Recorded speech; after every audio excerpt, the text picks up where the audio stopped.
I think we are ready to begin. Good afternoon. Before we begin the agenda, there is a presentation by Kate Lemos-McHale, Director of Research for the Landmark Preservation Commission on the Boerum Hill Historic District.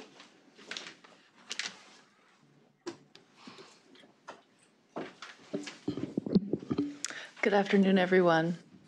I'll just wait for this to come up. The Boerum Hill Historic District was designated on June 26th. It was a unanimous vote to designate the district, which expands the original Boerum Hill Historic District, designated in 1973, by approximately 288 buildings.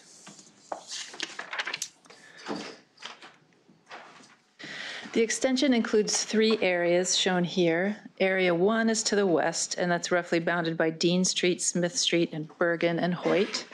Area 2 is to the southeast, roughly bounded by Bergen, Bond, Wyckoff, and Nevin Streets. And Area 3 incorporates portions of Atlantic Avenue and Pacific Street between Hoyt and Nevins. The buildings in the extension are along blocks adjacent to the existing historic district with similar architectural scale, character, and typologies. And they also incorporate an intact section of the historic Atlantic Ave commercial corridor. Just for a little background on this, the request for the extension came from the community with strong support from the local council member, Stephen Levin. And LPC does extensive owner outreach in any designation process. And here we had meetings with the local property owners. We met with the Boerum Hill Association and the council member, and also the Atlantic Avenue BID and Local Development Corporation. And we did have widespread support for the district. At our public hearing on May 8th, we also heard from some commercial property owners along Atlantic Avenue who requested that Atlantic Avenue be excluded from the district due to its commercial character. And LPC staff had 2 additional meetings with these property owners to hear their concerns and talk about what historic district designation means for them and the regulatory process, and presented the Landmarks Commission with additional analysis that informed their vote. So I'll take you through our presentation and focus a bit on Atlantic Avenue at the end. The 1973 Boerum Hill Historic District is made up of approximately 300 buildings. The majority of them are brick and brownstone row houses built before the 1880s. These houses were built during 2 major areas of development before and after the Civil War, and the district is really known for its cohesive 19th century architecture. The extension was primarily built through the same 2 development periods. In the late 1840s and 50s, industrial growth along the South Brooklyn waterfront spurred the construction of speculative row houses in the western part of Boerum Hill. And as you can see on the map, development had already begun in the district and the extension by 1850. At the same time, new transportation infrastructure, such as Long Island Railroad's Atlantic Avenue branch and a local horse car lines along Atlantic Avenue and Bergen Street, offered Brooklyn residents much faster access to the South Ferry and Manhattan. Connecting this area, which was known at the time as South Brooklyn, to the port, turned Atlantic Avenue into an important commercial corridor. The second phase of residential development occurred after the Civil War in the southeastern section, coinciding with the opening of the Gowanus Canal and the arrival of factories and industry just south of the neighborhood. And by 1886, as you can see on this map, nearly all of the lots within the district and the extension were developed with row house scale buildings in brick, brownstone, and a few frame structures still at that time existed. The area was originally home to mainly German, Italian, and Irish immigrants, and included merchants, business people, and tradespeople who worked in the port or industry along the Gowanus Canal. Notably, Mohawk people started to arrive in Boerum Hill around the 1920s and helped to build the skyscrapers of Manhattan.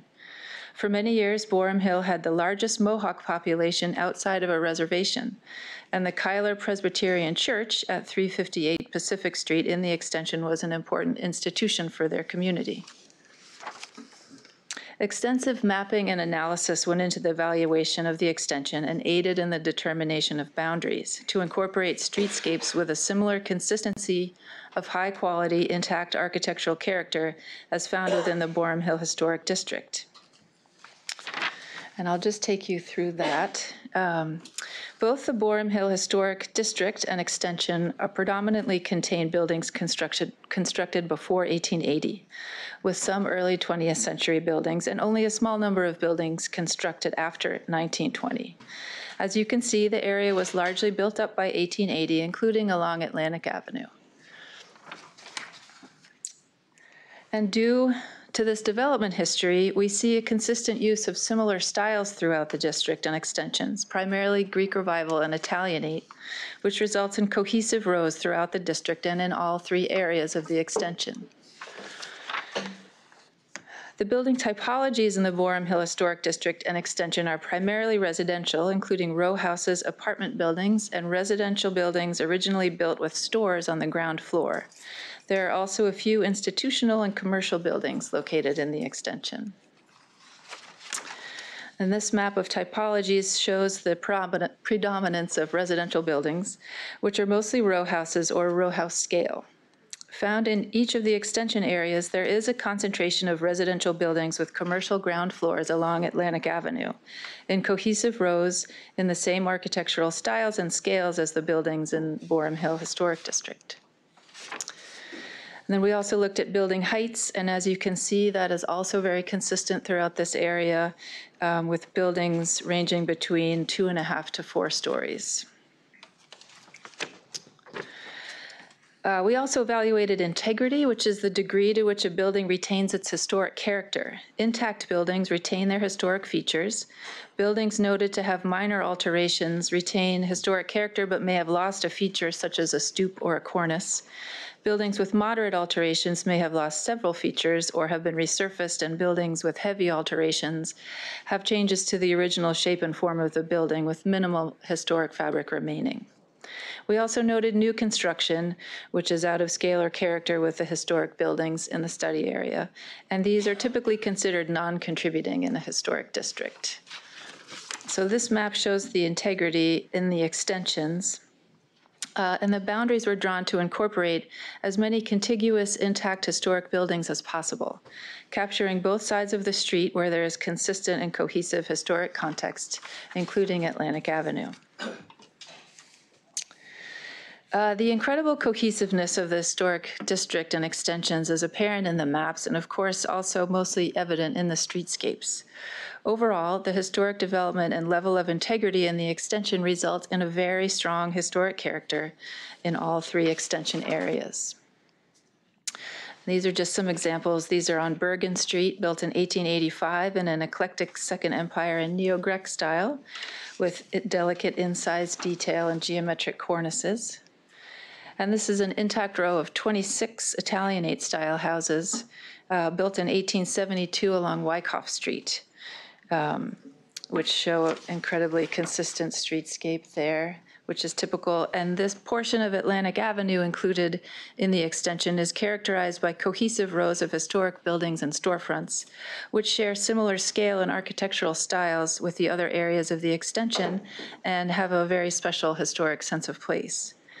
During the designation process, as I mentioned, concerns were raised by property owners on Atlantic Avenue about the inclusion of portions of the avenue within the boundary. And we analyzed Atlantic Avenue, the justification for its inclusion within the extension and its boundaries. So just wanted to share some of that with you here. As we've seen, there's remarkable cohesiveness within Boerum Hill and the extension, including along Atlantic Avenue. The 19th century development of Atlantic Avenue as a commercial corridor was key to the residential development and growth of Boerum Hill. And buildings along Atlantic Avenue in the extension are of the same age and style as the existing historic district. Their small shops historically served the residents of Boerum Hill. And looking at the designs of the buildings, Boerum Hill is dominated by row house scale buildings designed in 19th century styles. They typically feature 3-bay facade configurations, cornices with dentils or modillions, flush or molded lintels, and historic stoops or storefronts. Shown here are 19th century Greek Revival row house scale buildings on Atlantic Avenue, on Hoyt Street in the extension, and on Dean Street in the existing district. In determining a boundary for Atlantic Avenue, we analyzed the integrity of buildings that share the qualities that characterize Boerum Hill's historic character: building age, style, materials, row house typology, and scale. This map shows intact buildings that share these characteristics in green, and buildings that, due to combinations of larger scale, different construction period or typology, or heavy alterations, are shown in red as non-contributing. And then our boundaries are shown there. The building-by-building analysis informed an evaluation of more overarching factors, such as the cohesiveness and consistency of historic character and strong rows on both sides of the street where possible, that support a distinct sense of place. This map shows this analysis, which defined a boundary that includes the strongest and most consistently intact rows of buildings that share the historic characteristics of Boerum Hill. And there is a little cluster you can see that was left within the boundary here, but the strength of the rows on either side, which I'll show you images of, thought merited including the whole row.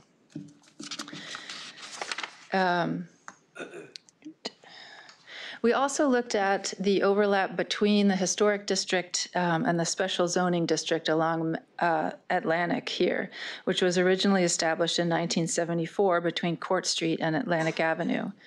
Goals for this special zoning district include protecting historic features of specified buildings or storefronts. The Boerum Hill extension includes a high concentration of specified buildings, noted on the map in bold, as well as specified storefronts, which are shown with the black dots. And in our analysis, LPC regulation is closely aligned with the goals of this special zoning district. And just to summarize that, similar to the guidelines for specified buildings and storefronts in the zoning, LPC regulation is aimed at protecting historic character. For storefronts, that includes historic materials and features such as large show windows and solid bulkheads, doors with glazed transoms, cornices, and appropriate signage.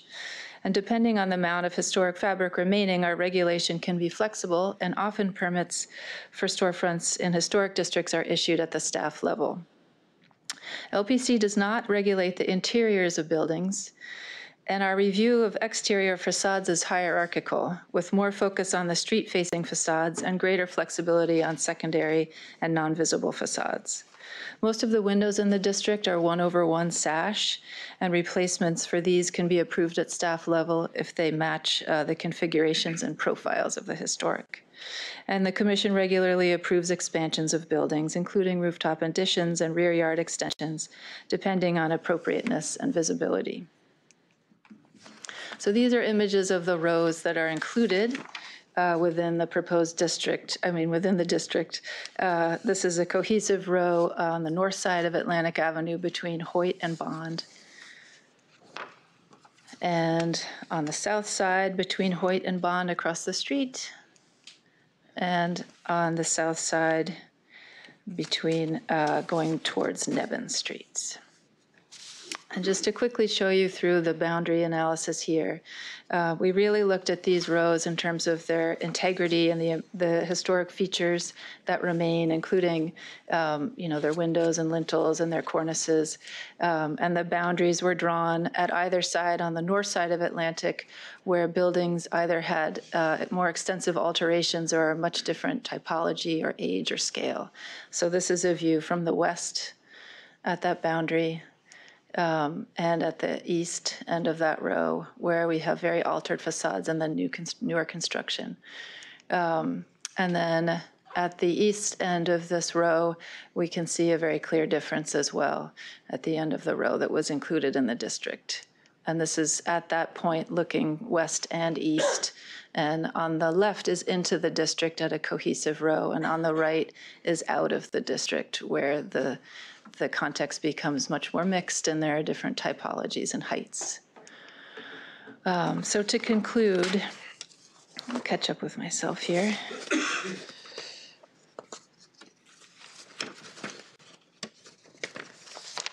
The Boerum Hill Historic District extension includes primarily 19th century architecture representing major periods of construction and design in Brooklyn before and directly following the American Civil War.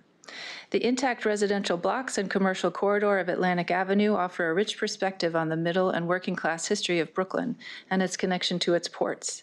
This extension extends the Boerum Hill Historic District's distinct sense of place to blocks sharing similar development history and architecture. Thank you. Thank you. I'm very glad you mentioned the Mohawk connection. If one is ever in Washington at the Smithsonian Museum of the American Indian, they have a fascinating exhibit on Brooklyn and the Mohawk Nation. Terrific. I had one question. Why weren't these areas included in the original designation? That is a good question. I think this was at a time when the commission was starting to look at smaller districts. We had just done quite large ones, and the district here in Boerum Hill was really focused on these few blocks that they did at that time. And then it is interesting because only a year later was the special zoning that went in for Atlantic Avenue. So clearly people had been thinking about that historic character and maybe approaching it in different ways at that time. Questions? Commissioner Efron. Thank you, and I give credit to all of the homeowners who really have done a fabulous job, despite it not having been a historic Absolutely. district there, to really bring that back to its most beautiful form. I appreciate that you told us how you handle staff-level decisions around renovations, but the one you left out, I would like some clarification on for other reasons, which is for this and other reasons. What about either storefronts being combined or even houses being combined? Is that done at a staff level? Typically not. That is something the commission looks at, and they have looked at things like that. And typically, the idea is that the buildings still read as individual buildings, even though they may be combined on the inside. So, meaning, I know we have seen storefronts in Soho Historic District or Little Italy, for instance, that have come before us. But in this district, if they retain their distinct character, they can be combined, or they can't be combined on staff through staff level action. They could be combined, but I think the commission would probably have to approve. Okay. But I can also get back to you on that. Thank you. Commissioner Ortiz. Hi, how are you? I wondered if you could, I'm particularly interested in Atlantic Avenue. And, there was some reassurances you gave in terms of the degree to which appropriate signage in particular would remain allowed. I know that there, in the image you showed, actually, there are a number of blade signs that certainly look appropriate. But I wondered if those are treated similarly or favorably under this particular designation? Yes, we looked at signage very closely, and there are some requirements within the existing zoning to the degree that they're followed. But the historic district designation, we also would look at signage, and there are sizes that are allowed, there are types, there's an amount in terms of the overall glass versus signage and the spacing of signs. And so that is something that we carefully look at. Okay, it would be helpful to get, a little more detail, or if you could identify where we could determine what those are. I know I say this because I'm familiar with a lot of the signage that has gone up on Atlantic Avenue. Those signs that you see now that people really enjoy have really helped local businesses. Yeah. And I would hate for businesses to have to go through very expensive processes to do something fairly simple that's very useful for their business as a result of this designation, and really as a result of any city zoning. It's not just this, but... Well, the type of signage that we regularly approve, and that can be at staff level, is very much like what you're seeing there. So blade signs are okay, signs that are, on the glass or in the transom above a door. So that is very characteristic of a historic district, in fact. But I can put you through, there are rules for the staff approval of storefronts and signage, so I can send you information on that. That would be helpful. Okay. Thank you. Other questions? Well, thank you for the presentation, very informative. Great, thank you. Okay, this is a review session of the City Planning Commission. The time is 1:25. The first item on the agenda is a pre-hearing review of the Boerum Hill Historic District Extension. Kevin Kraft is here to present.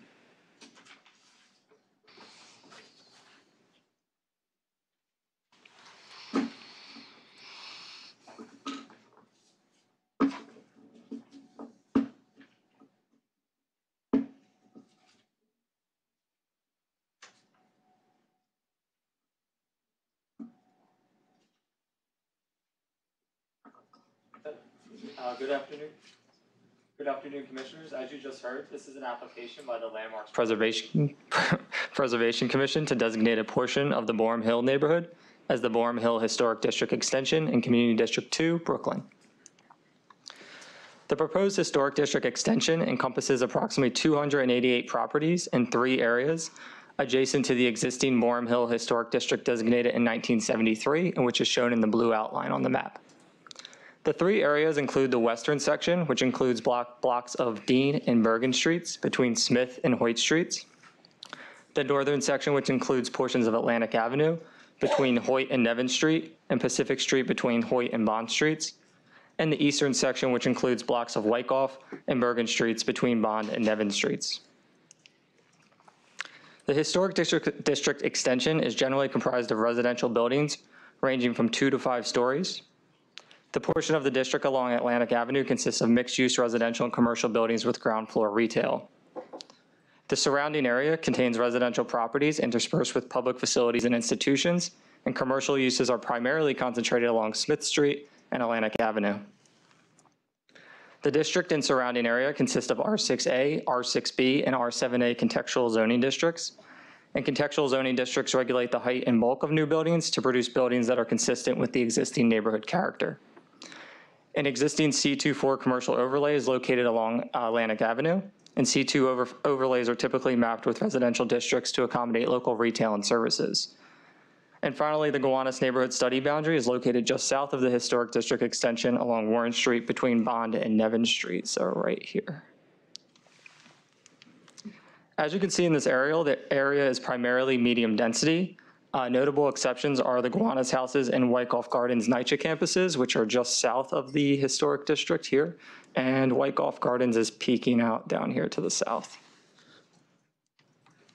LPC has found that the proposed district holds architectural and cultural significance for the ways in which its residential blocks, an important commercial corridor, contain cohesive rows of buildings designed in the Greek Revival, Italianate, and other 19th century styles reflecting Brooklyn's history, growth, and architecture around the mid-19th century. On the basis of this history and architectural significance of this area, the LPC finds that this district contains buildings and other improvements that have a special character, historic and aesthetic interest, and value that represent one or more eras in the history of New York City, and proposes its designation as a historic district. Department of City Planning staff is unaware of any conflict with the zoning resolution, projected public improvements, or any plans for development, growth, improvement, or renewal in the area involved. Pursuant to the city charter, the City Planning Commission is asked to submit a report to the City Council with respect to the proposed district. Thank you. Any other questions from the commission? Okay, then we'll hear this at a public hearing on Wednesday. The second item on the agenda, page 22, is a certification of a zoning map and zoning text amendment in the Bronx Community District 12. James Moralia is here to present.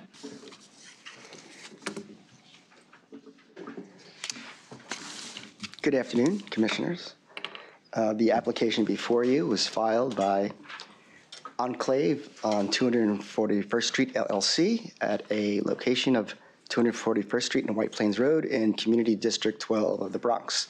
The applicants are requesting a zoning map amendment to rezone from N11 R7D to R7D C24.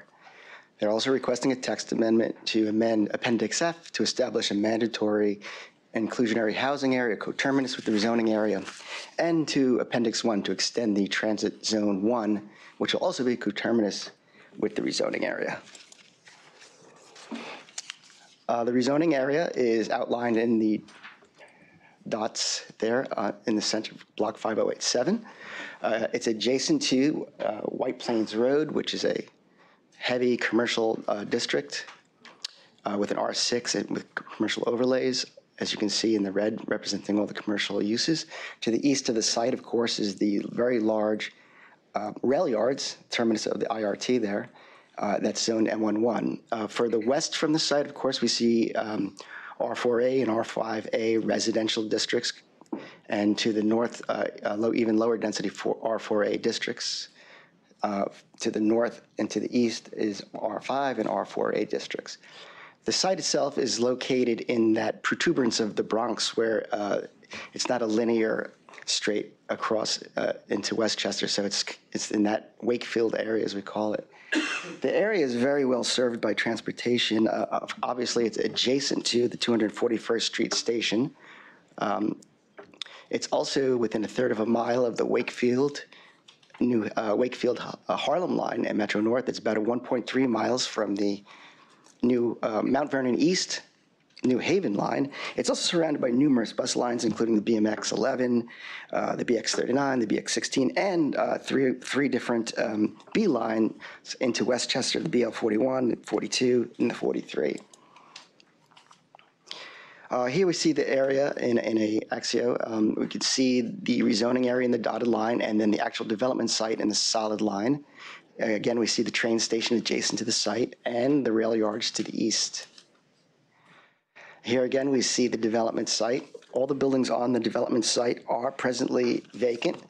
Moving south or to the left on the map, there are several non-conforming residential buildings there with 2 units here, 3 units here, 2 units here, transportation use here, a 3-unit house here, a large manufacturing distribution center here, a parking lot here, another 2 units here, a chicken slaughtering, animal slaughtering facility here, parking here, commercial here, and 4 dwelling units. In this building, 5 dwelling units. So in the entire M11 district, there are 22 existing units today.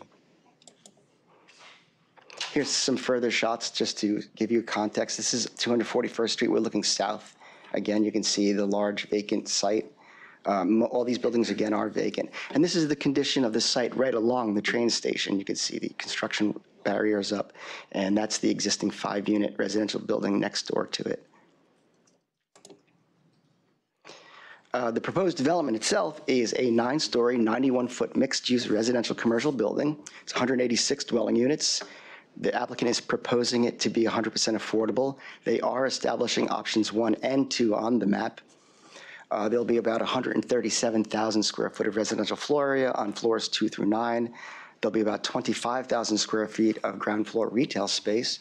There'll be 47 parking spaces provided in the cellar. And I should note that the proposed Transit Zone 1, the required residential parking would not be required for this unit, for this building. This is a rendering of what the building would look like. Again, we see all the commercial along the first floor on 241st Street. We see the train station to the right there, and the commercial use going down Furman Street as well. Again, so specifically, the actions requested are the zoning map amendment. The zoning map amendment is going from an M11 zone, which obviously is our lower end manufacturing district that allows manufacturing and commercial at a 1.0 FAR. The applicant's proposing an R7D within a C24. The R7D has a base FAR of 4.2. With inclusionary housing, it goes up to 5.6. Base building heights are 60 to 65 feet and up to 95 feet for inclusionary housing. The overall height for R7D inclusionary developments could be 110 feet. R7D residential parking requirement is about 50% of dwelling units, and the C24 district that's being mapped here is a commercial overlay district that, when mapped in R6 through R10, has a FAR of 2.0. When the R7D is mapped within the C24, there is a required non-residential use on the ground floor requirement for R7Ds and C24s in this area, where this is proposed to be mapped here. Again, the Appendix F is to establish a mandatory inclusionary housing area coterminous with the rezoning area.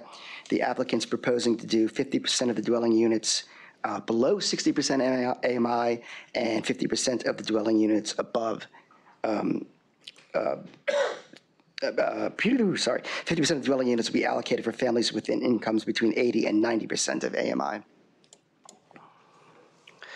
Finally, the text amendment will add this Transit Zone 1, which will be coterminous with the rezoning area here. The M11 zone does not allow a transit zone to be mapped on it, so therefore it wasn't mapped initially when the transit zone was created. Now that we are moving to a residential district here, the transit zone is being established. And again, the area is very well served by transit, as I mentioned earlier. Thank you.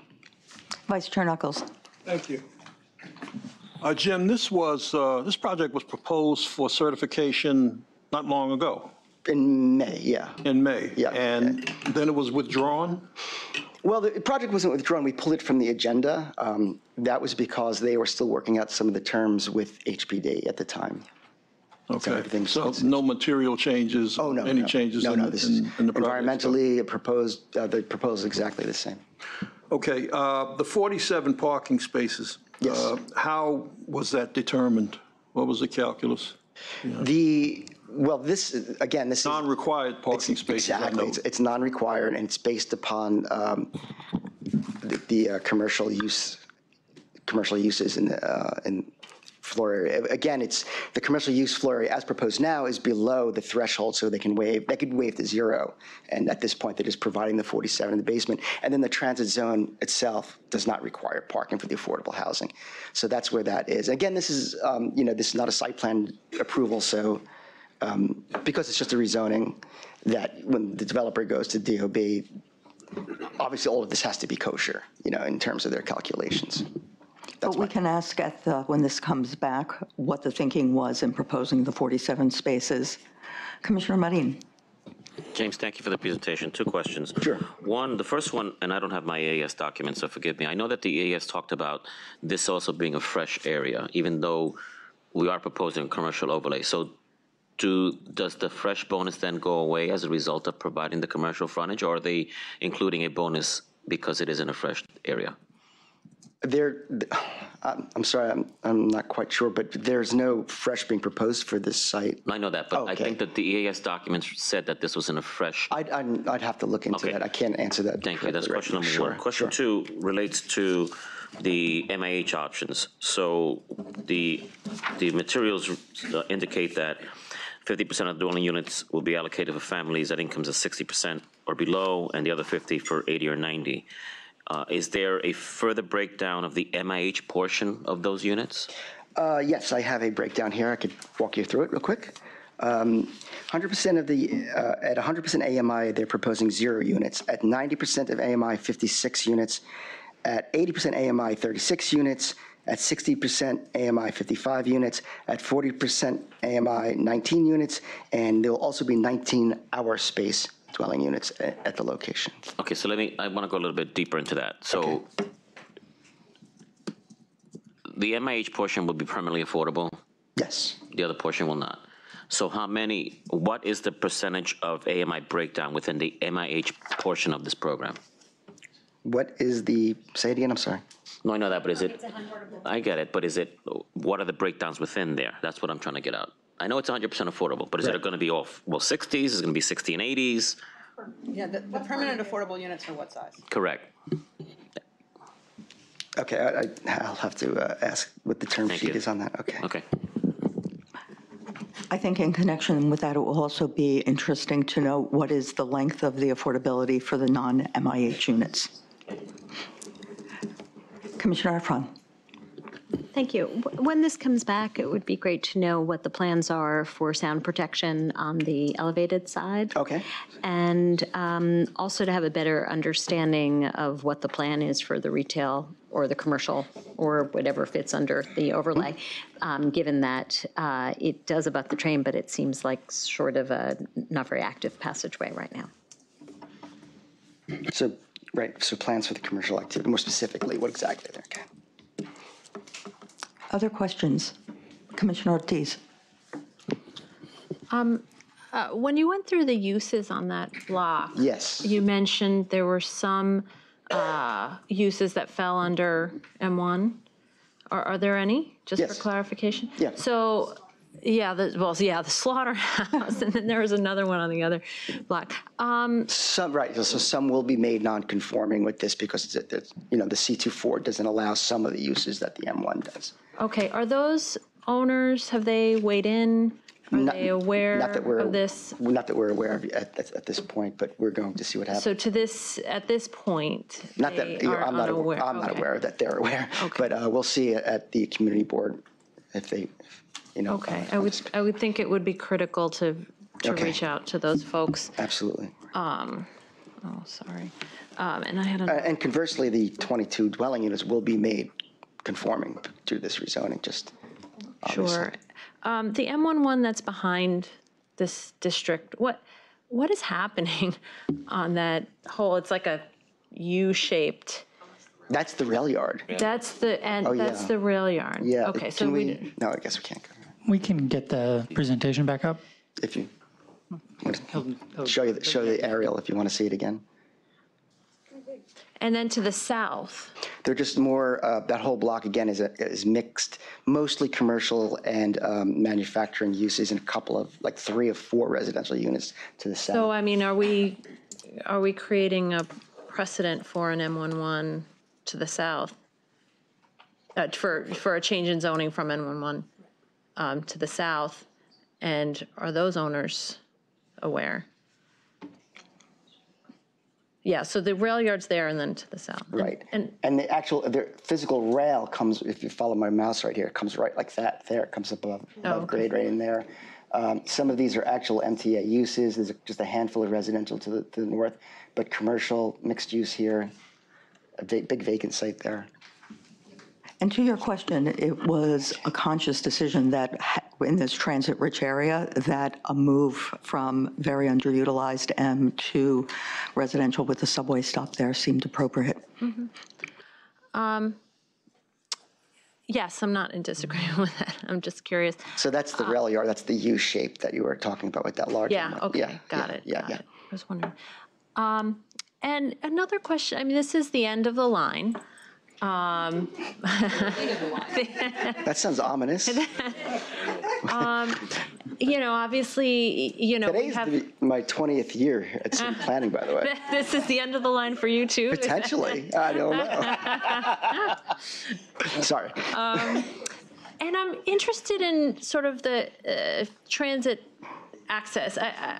I should say I was just at the new, at Seward Park at the new Target that opened this past weekend.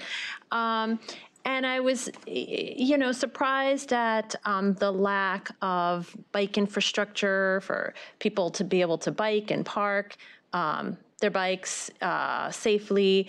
I imagine that as we particularly roll out bike share in the Bronx and at a place where we have an end of the line situation where, potentially we could be supporting more bicycle infrastructure that, what are the policies that, would be in place that could encourage the infrastructure that we need at a location like this that would help make this sort of transit connection here and allow for folks to use bikes to get home at this location, which I imagine, given what it is, might become more popular over time. I don't know. I was just surprised that we didn't have any of that at this new development, and maybe it's coming. But as we look at other developments, it's something I'll be curious to understand. Okay. Commissioner Delahoo's. Well, first, if today is your 20th anniversary, congratulations on that. It really is. Congratulations. That is an accomplishment. Thank you. It is. The questions I have are, for the other buildings outside of the development site that would be subject to the new zoning, how many of them are under rent stabilization It seems like a couple of those. Actually, within our rezoning area, we do not think any are under stabilization. They're all, the highest unit count is 5 units, which would fall below, and the rest are 2s and 1s. They're 1 and 2 families. Okay. So I believe that there's no other kind of. So we just probably have naturally occurring affordable housing that might be at risk, as opposed to rent stabilized units that would be at risk. Okay. The other question I have, so I just want to make sure I understand on the parking. So the units that would be above 80% of AMI would normally be subject to parking requirements because of the extension of the transit zone. That would remove that requirement. Is that correct? That is correct. Okay, I just wanted to make sure I understood that correctly. Great. Yep. And then I'm noticing in the rendering that they actually show a CVS. So it'd be helpful to know if it's interesting. Usually they're not so forward with the name brand of the potential tenant. So it'd be helpful to know if that is something that's been signed or intended. The status of the commercial leasing would be helpful to understand as part of this process. Okay. Thanks. I totally had missed the seat. Yeah, there it is. Oh, there it is, right? Yeah, okay. Yeah. That was a lately breaking rendering, so I guess I didn't go over it with a fine-tooth comb. Okay, yes, I definitely will look into if that is an actual. It's not a bad one. Other questions? Okay, then this application is certified. Thank you so much. The third item on the agenda, page 35, is a certification of a zoning map amendment in Queens Community District 10. Hala Sela is here to present. Good afternoon, Commissioners. This is a private application by Cohansey Realty, LLC, for a zoning map change for a portion of one block located in Queens, Community District 10, in the neighborhood of Ozone Park.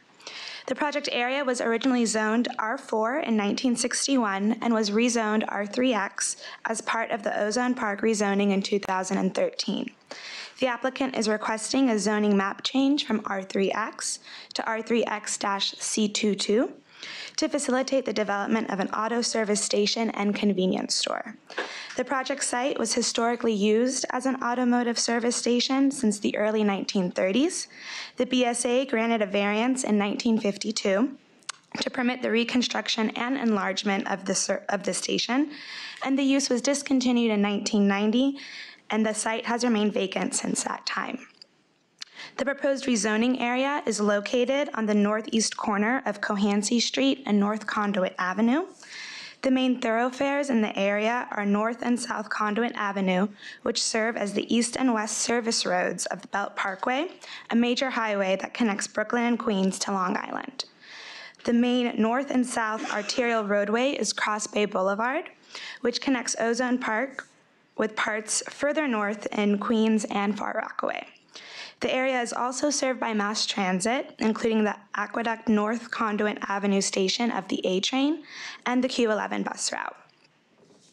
The project area consists of 57,315 square feet of block 11562, and approximately 35,000 square feet of the rezoning area makes up the development site outlined in red. The applicant is proposing to establish a C22 commercial overlay. East of the project area is the Aqueduct Racetrack and Casino, which is zoned C8-1 and contains a large commercial entertainment complex. Directly north of the project site is a commercial contractor yard, and vacant properties are located east of the site across Cohansey Street, as well as new residential construction. Residential uses in the area are primarily detached and semi-detached 1- and 2-family residential buildings. The project area has 385 feet of frontage on North Conduit Avenue and 190 feet of frontage on Cohansey Street. The applicant's property is currently vacant, and there's a plywood fence installed around the development site. The development site is less than 400 feet from a limited access highway, measuring approximately 209 feet from its southern lot line to the northern right-of-way of the Belt Parkway. This slide shows the view of the site from the southwest corner of North Conduit Avenue and Cohansey Street, as well as the residential uses directly across from the project site. This slide shows the adjacent commercial businesses and the on-street parking conditions of the immediate area. This slide shows the recently constructed detached residences on the west side of Cohansey Street. The proposed zoning map amendment would establish a C22 commercial overlay with the existing R3X district to encompass the project area in order to facilitate the development of an automotive service station and a one-story convenience store on the applicant's property. The applicant believes this site is better suited for local retail uses and neighborhood services that are permitted within the overlay district on this site due to the access to the highway. The site is adjacent to highway service roads of the westbound exit of Belt Parkway, and North Conduit Avenue is a major thoroughfare with heavy vehicular traffic. Automotive service stations are not permitted as of right, and the applicant would need to obtain a BSA special permit. The southern portion of the development site will consist of 8 fuel pumps and a canopy, and the northern portion of the site will consist of one-story, 3,990 square foot convenience store with 13 accessory parking spaces. The site is also proposed with 4 30-foot wide curb cuts, 2 along Cohansey Street and 2 along North Conduit Avenue. In summary, this is a private application for a portion of the block in Ozone Park to be rezoned to establish a C22 commercial overlay in an existing R3X district to facilitate the development of an auto service station. Thank you. Questions from the commission? Commissioner Efron. Only because it came up recently in the Staten Island application around the signage for an automotive-related application. I'm just wondering if, when this does come back to us, we will have more information about the signage and the amount of light in this residential neighborhood, particularly since it probably will be a 24-hour business. Okay. Thank you. Other questions? Commissioner Deleuze. I'm just wondering also if the number of curb cuts has already been reviewed by DOT and if they could report on that when it comes back to us. Sure, I'll look into that. Others? Okay, this application is certified. Thank you. The fourth item on the agenda, page 51, is a certification of zoning map and zoning text amendments in Queens Community District 11. Scott Solomon is here to present.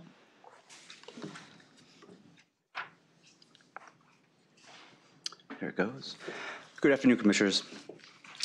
Today, co-applicants 24115 LLC and North Shore Realty Group propose a zoning map amendment for the entirety or portions of 6 lots in the Douglaston neighborhood of Queens Community District 11 in order to facilitate 2 separate development projects: an 8-story residential building, referred as Development Site 1, and a 5-story mixed-use building, which will include a ground floor restaurant, referred as Development Site 2. In addition, a zoning text amendment to Appendix F is proposed to designate the project area as a mandatory inclusionary housing area.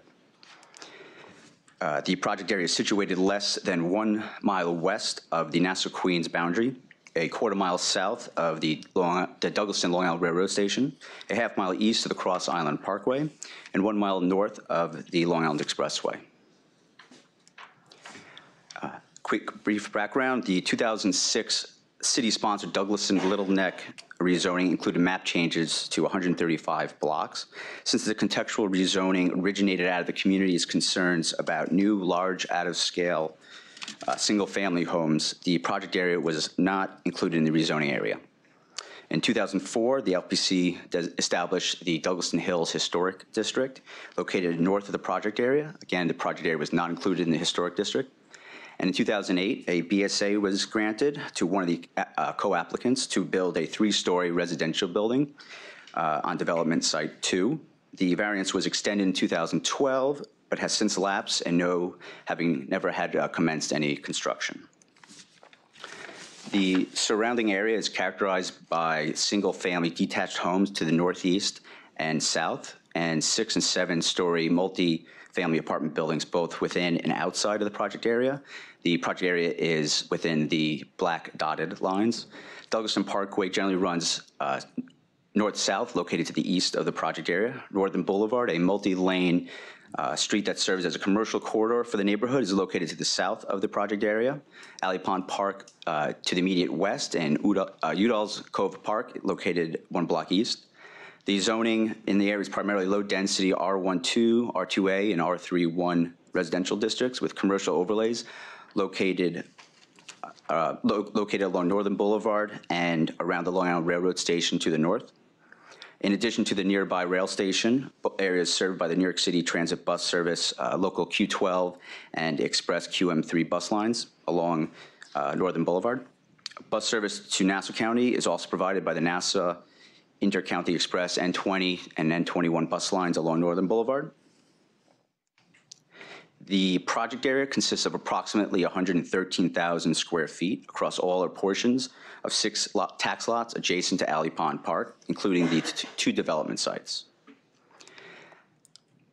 Development Site 1 is vacant, and Development Site 2 contains a 1-story structure that was previously used as an automotive service station and is now used as an accessory parking lot for a restaurant located across the street, owned by one of the co-applicants.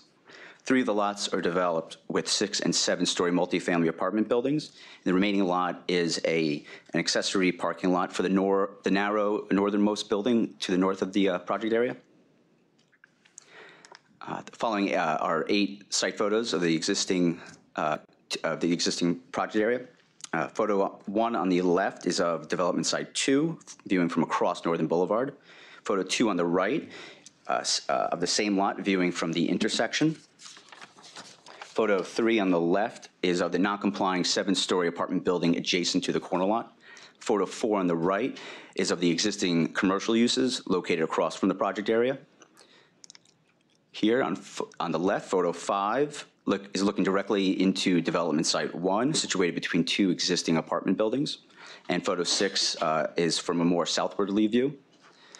Photo 7 on the left is of the long, narrow 6-story building located at the northern end of the project area. And Photo 8 on the right is looking north from the center of Douglaston Parkway with the project area on the left. In terms of actions requested, the applicants are seeking a zoning map amendment that includes an R12 to R6A rezoning for the entire project area and the establishment of a C12 commercial overlay on the corner lot. In addition, the applicant proposes designating the area for MIH. The zoning change map here reflects existing and proposed zoning, which deliberately maintains a portion of the existing R12 to remain as a low-density buffer between the project area and Alley Pond Park to the west. The approximately 27,000 square foot buffer results from the R6A having a consistent defined depth of 170 feet. Within the buffer, additional parking will not be allowed. Where the entirety of the lots zoned R6A, parking would be a permitted obstruction. Proposed R6A district has a maximum basic FAR of 3.0, 3.6 for inclusionary housing, and 3.9 for affordable independent residences for seniors or heirs. The proposed C12 overlay permits local commercial uses up to a FAR of 2.0. The C12 proposed is the same as the overlay located across the street from the project area. The designated MIH area would be coterminous with the project area. The applicants recommend MIH option 2 to be the most appropriate for the project area, which would restrict 30% of the floor area as permanently affordable to households at an average of 80% area median income. The applicant will satisfy the MIH requirement by providing affordable independent residences for seniors at both sites, restricting units to individuals and families of age 62 or older.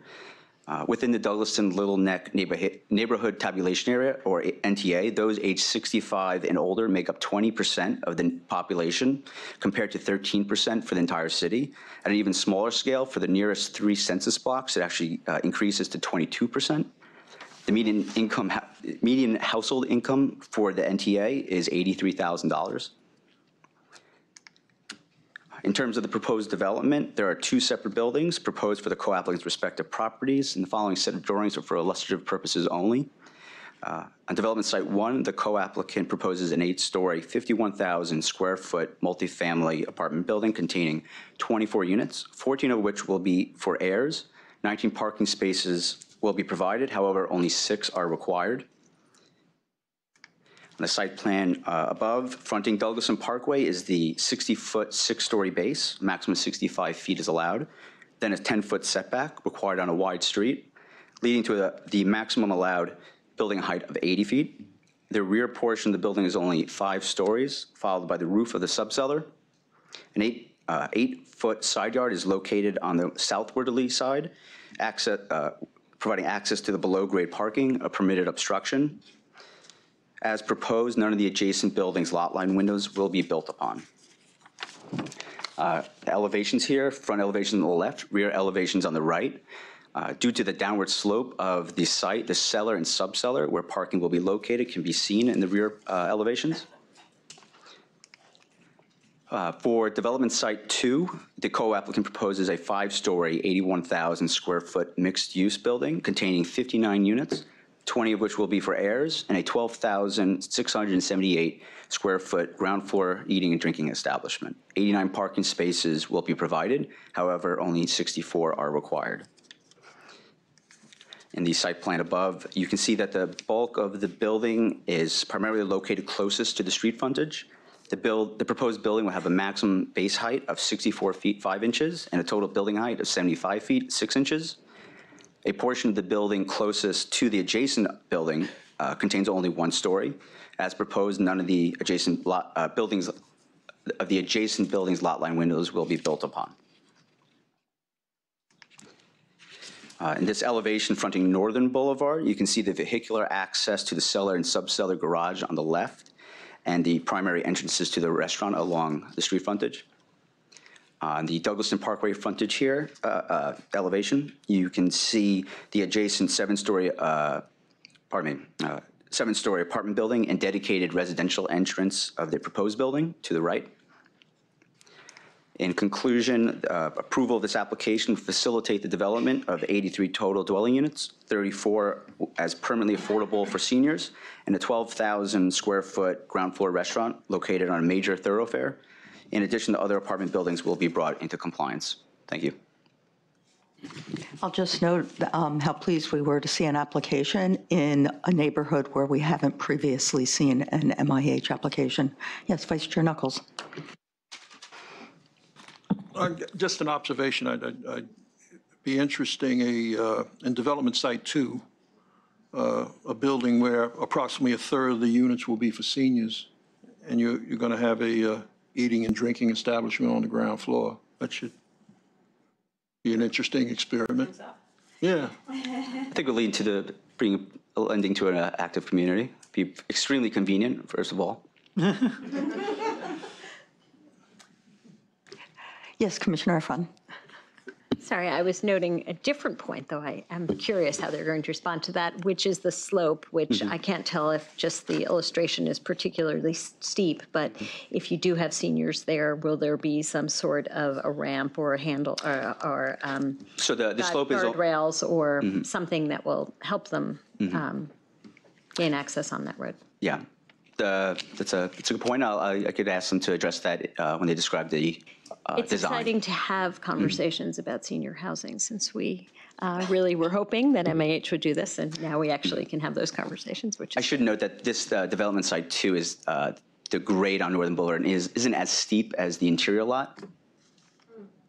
okay. Well, there's still how many Certainly, units? there is a Units grade in change. the other one, 14 in the other one, and we would hope there'd be some socializing between them. So, thank you. Meeting up at the eating, drinking establishment.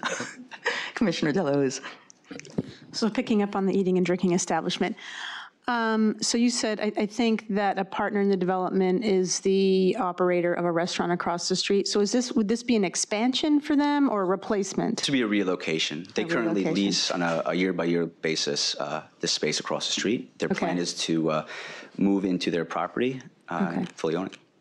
And it would be helpful to know, like, what size that is currently, and, how big of an increase this would be, and things like that. I mean, a 12,000 square foot restaurant is not a small restaurant. Yeah. Other questions? Commissioner Ortiz. Hi. I'm struck by the quality and character of the buildings across the street. The fact that they read as a really cohesive business district, neighborhood serving business district, and that this corner is really a visible corner on a very busy street. And yet, can we go back to the rendering for that? And I know this is illustrative, and that, it will look like whatever they decide under the zoning that's allowed. But, I'm struck by how dead that corner reads. And what an opportunity the developer in this community would have by activating that corner and having it read as mercantile and connect with the businesses across the street and begin to knit back together what seemed to have been a really nice commercial district at one point in time. That's as I see this, I would encourage the developer to, explore options that, are more contextual in that way. Thank you. Commissioner Levin? Yes, Scott, you mentioned. You made a reference to lot line windows in respect to both of the new developments. The existing buildings, are they built to the lot line? They are. So that zoning would allow these new developments to... They could build up to the lot line, and they could build upon the windows, but the way they are proposing them, they wouldn't be touching any of the lot line windows. So, is there any relationship between the ownership, the applicants, and the ownership of those two other buildings? No. So I guess the question is, as Commissioner Ortiz pointed out, we're simply approving a rezoning, and what gets built can be quite different from what we're looking at here. So there is the potential that there could be lot line windows. They would be allowed to under building code. Yeah. But they're pretty, they don't have plans approved yet, but these are pulled from their plans that they intend to at least tentatively apply for. Okay. In these kinds of situations in a rezoning, do we ever take that into account and adjust the zoning boundaries so that there is a buffer? I think that would just be leaving a sliver of a different zoning district. Yeah. We're doing it along the back of the property because you saw that we're keeping a section as currently zoned, and that's to transition to the park. Well, and if the previous developers had made the choice to build the lot line, they presumably knew they were exposed. Nonetheless, there are real people behind those windows that does raise a question. Thank you. It'll be interesting to see how this comes up in the community discussion. Other questions? Okay, then the application is certified. Thank you. Thank you.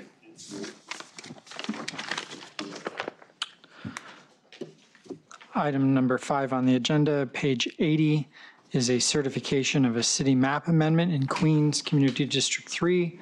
Philip Montgomery is here to present.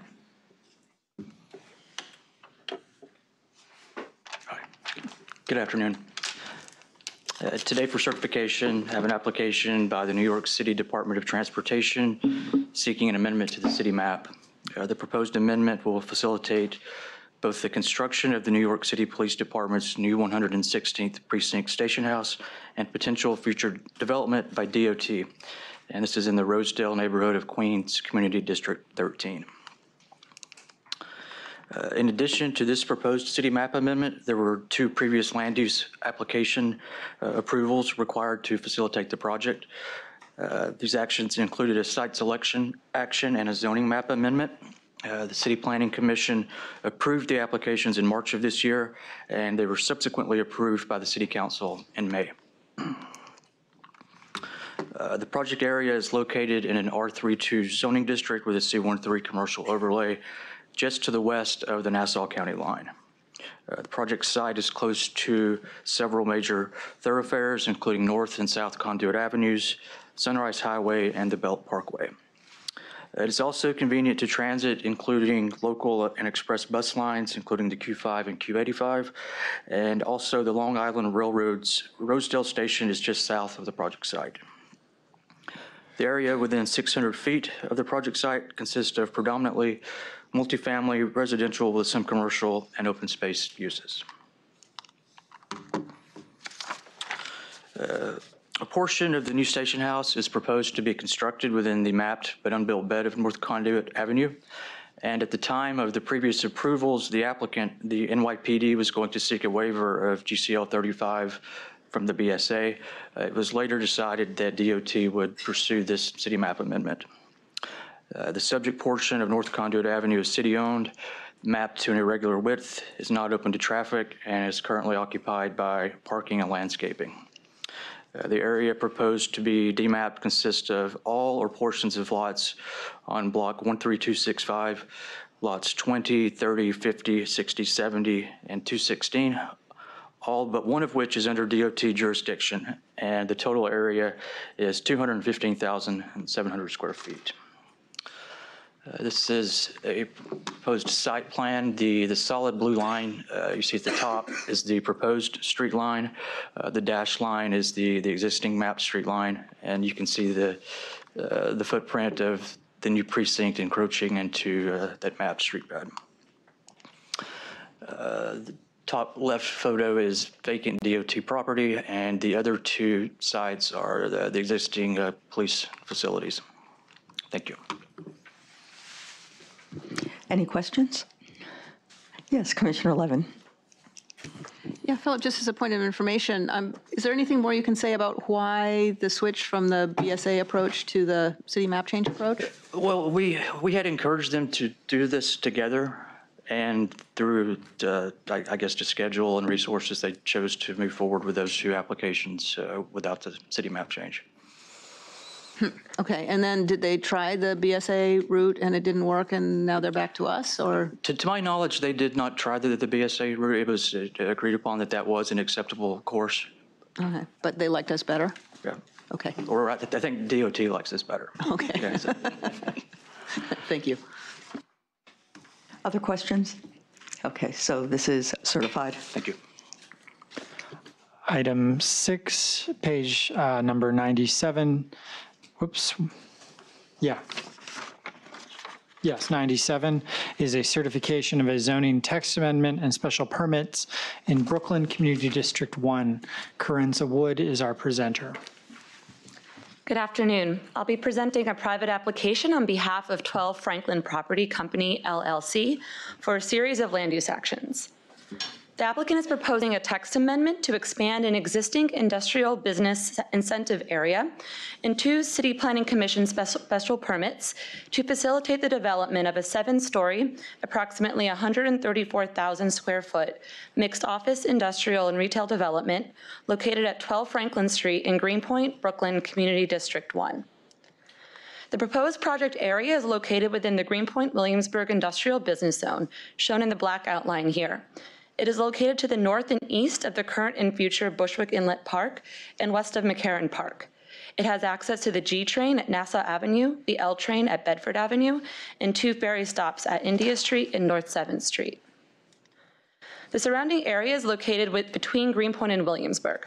The area is largely mapped with M zoning districts. The blocks to the south of the project area are located in an M12 zoning district, which allows a maximum commercial and industrial FAR of 2.0 and a maximum community facility FAR of 4.8.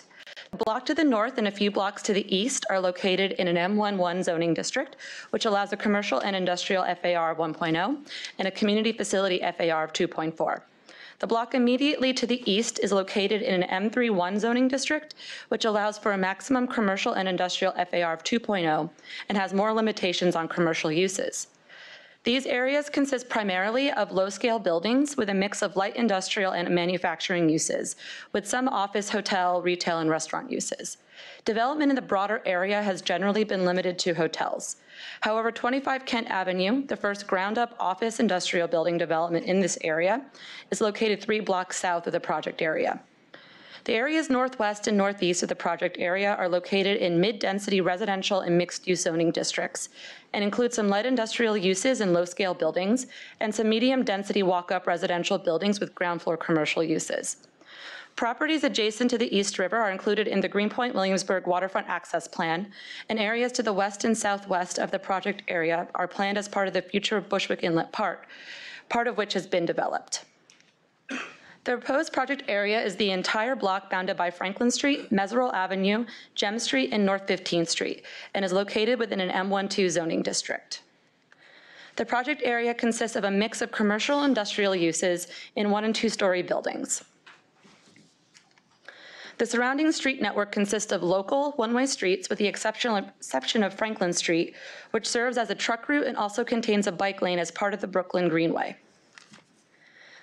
The proposed development site, Block 2614, lots 1, 3, and 8, is an approximately 28,000 square foot site with frontage on Meserole Avenue, Gem Street, North 15th Street, and Franklin Street. The site currently contains 3 buildings with approximately 28,500 gross square feet of industrial and commercial uses.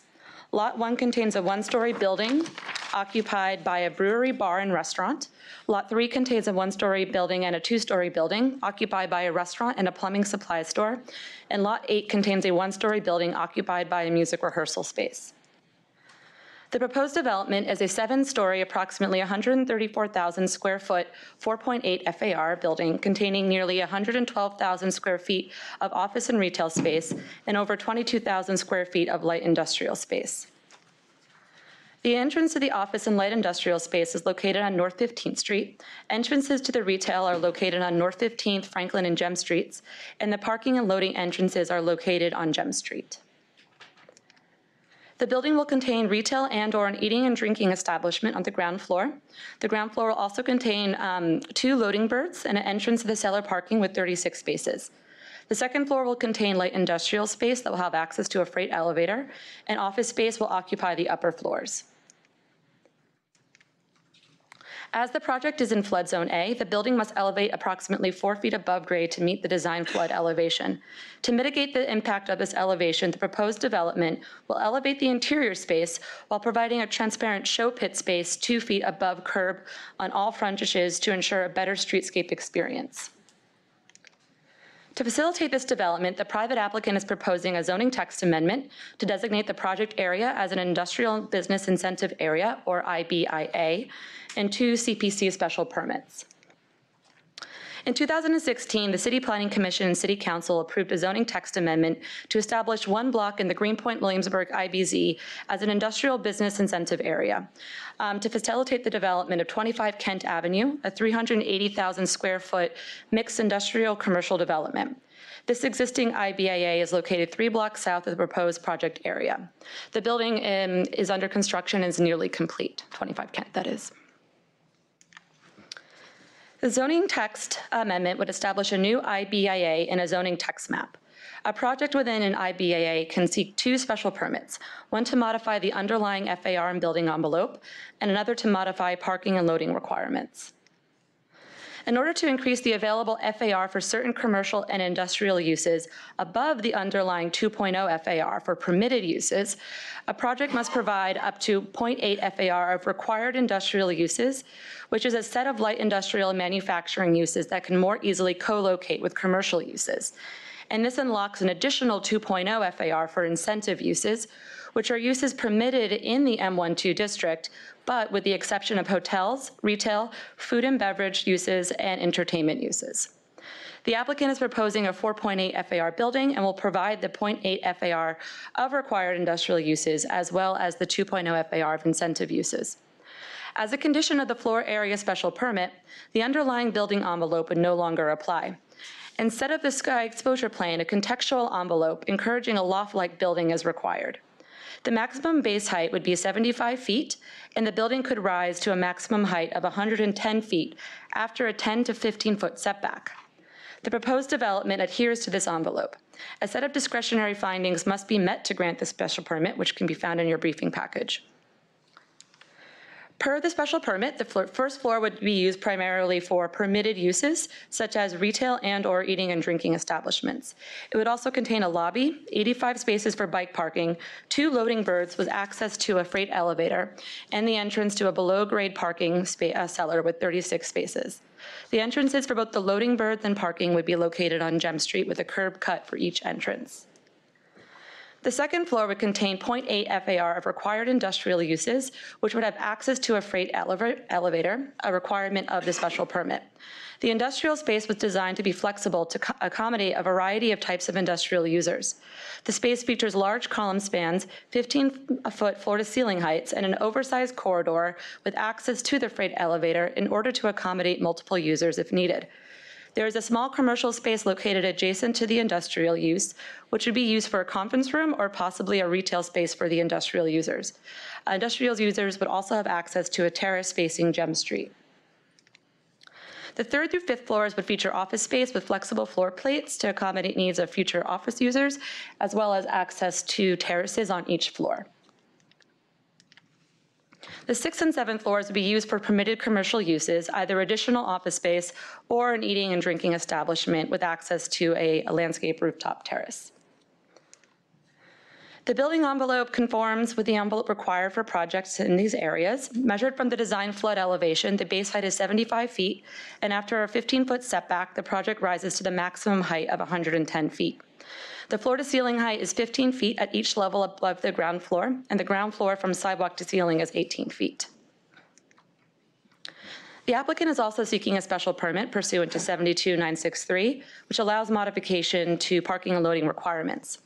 The underlying M12 parking requirements are high, ranging from 1 spot per 300 to 1,000 square feet.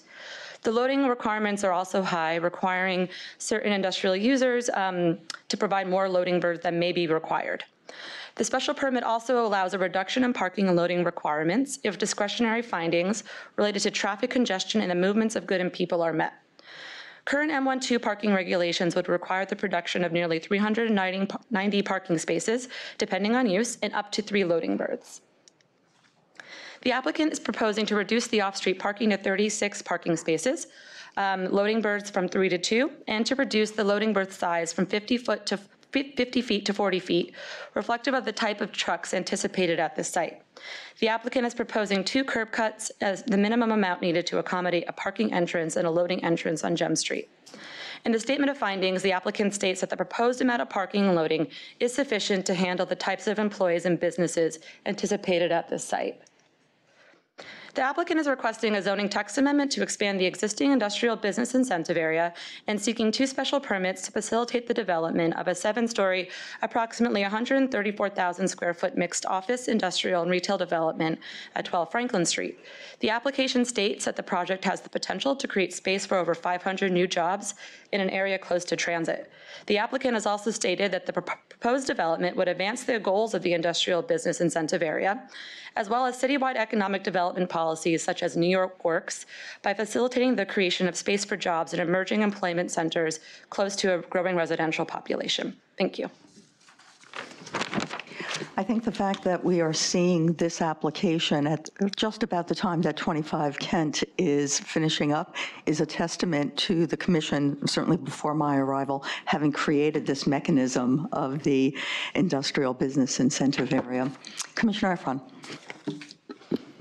Thank you. I'm sure we all want to see this be successful industrial space. It's replacing ground floor loading space, which is, in fact, in the world of manufacturing, the best you can get. And while it's great to see that it's 28,000 square feet that's being replaced by 22,370 square feet, it is on a second floor, and therefore I would want to know what the breakdown is of actual floor space, leasable space for the manufacturing versus the loading dock space and the elevator space to make sure that, in fact, it is somewhat comparable. I also think the idea of a single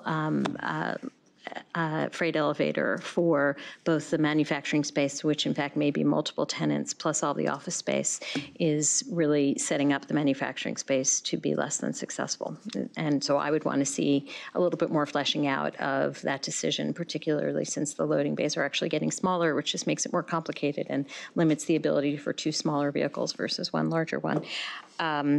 And then finally, I just can't recall, maybe you can remind me, if in fact the space remains vacant, are they able to go to the BSA and try to get this converted to either commercial office space or retail space or some other use?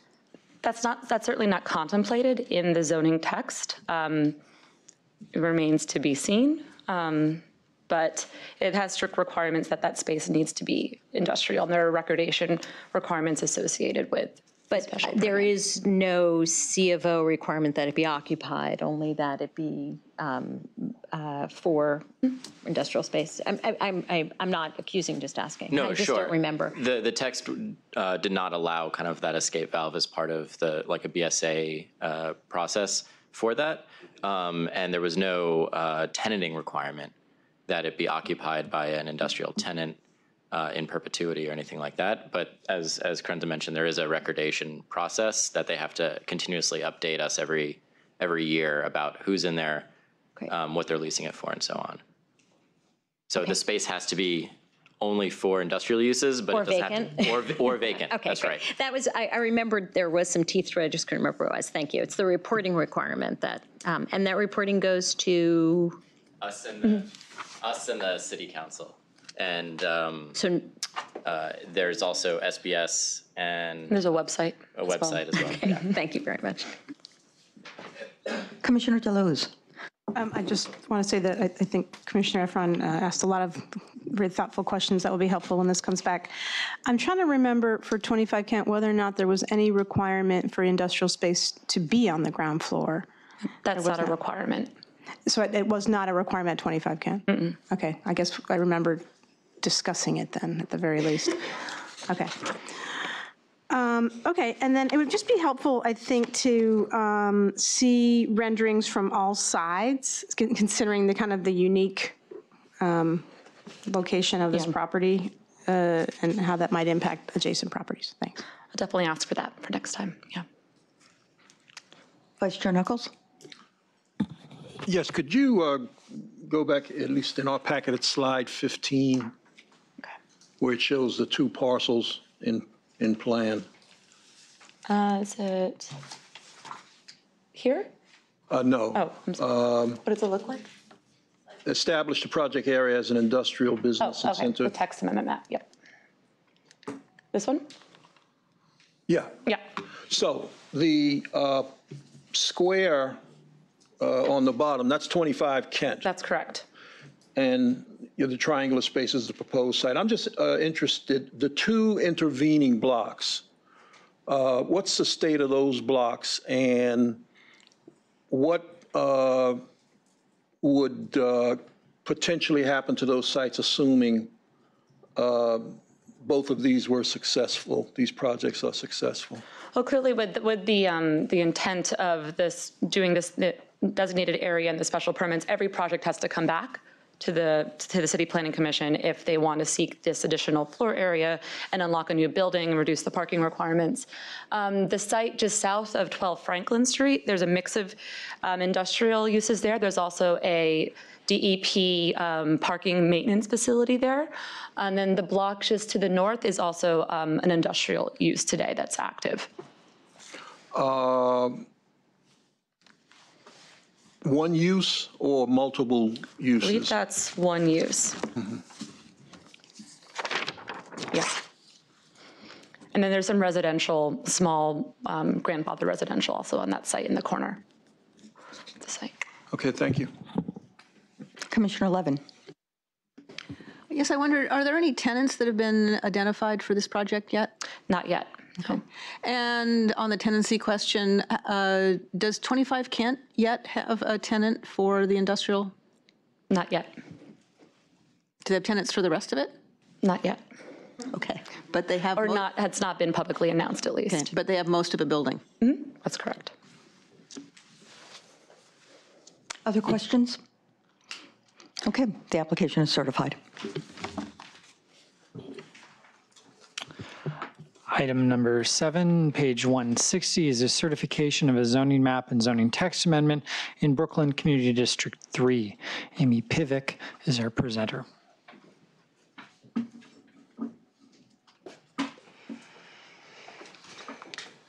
Good afternoon.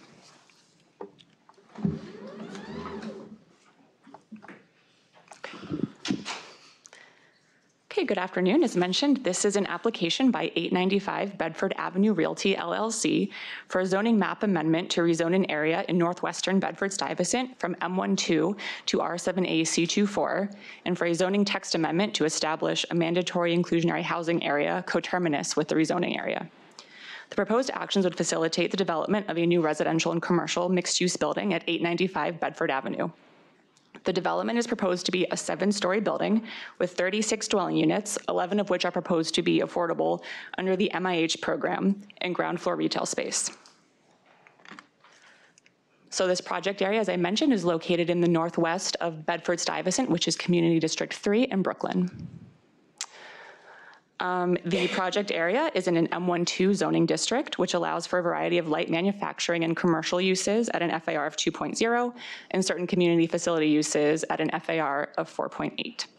So there have been several rezonings in the surrounding area. On this map, you can see the proposed project area is circled in red at the bottom.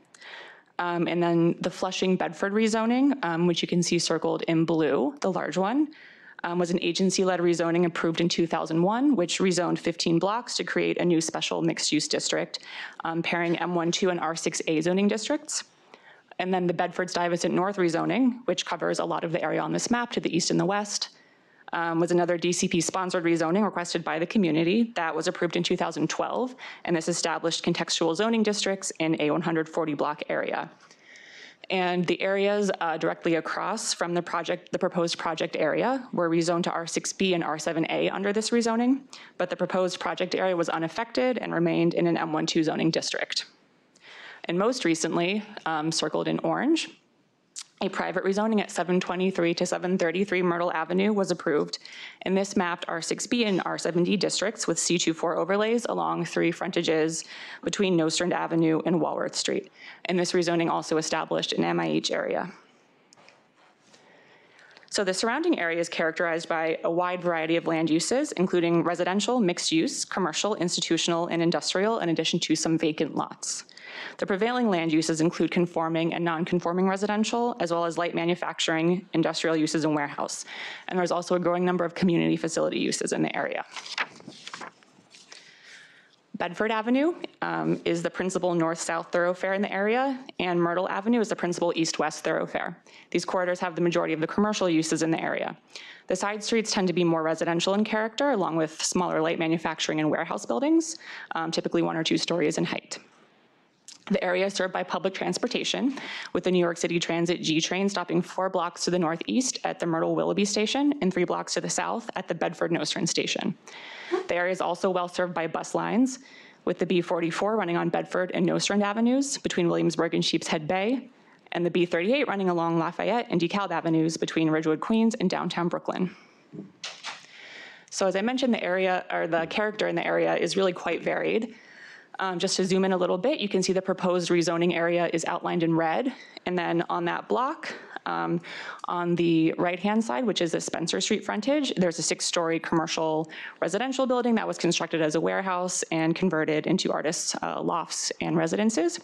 And then on the Bedford Avenue frontage on the left-hand side, north of the proposed project area, are a couple of 2-story commercial buildings, a couple of purely residential buildings, an auto repair business, a kitchen and bath showroom, a laundromat, a parking facility, and a house of worship.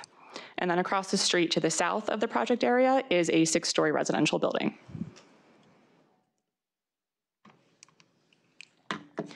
The project area covers an 80-foot deep by 200-foot wide area on the southern portion of Block 1750 along Willoughby Avenue between Bedford Avenue and Spencer Street. 7 tax lots or portions thereof are included in the project area.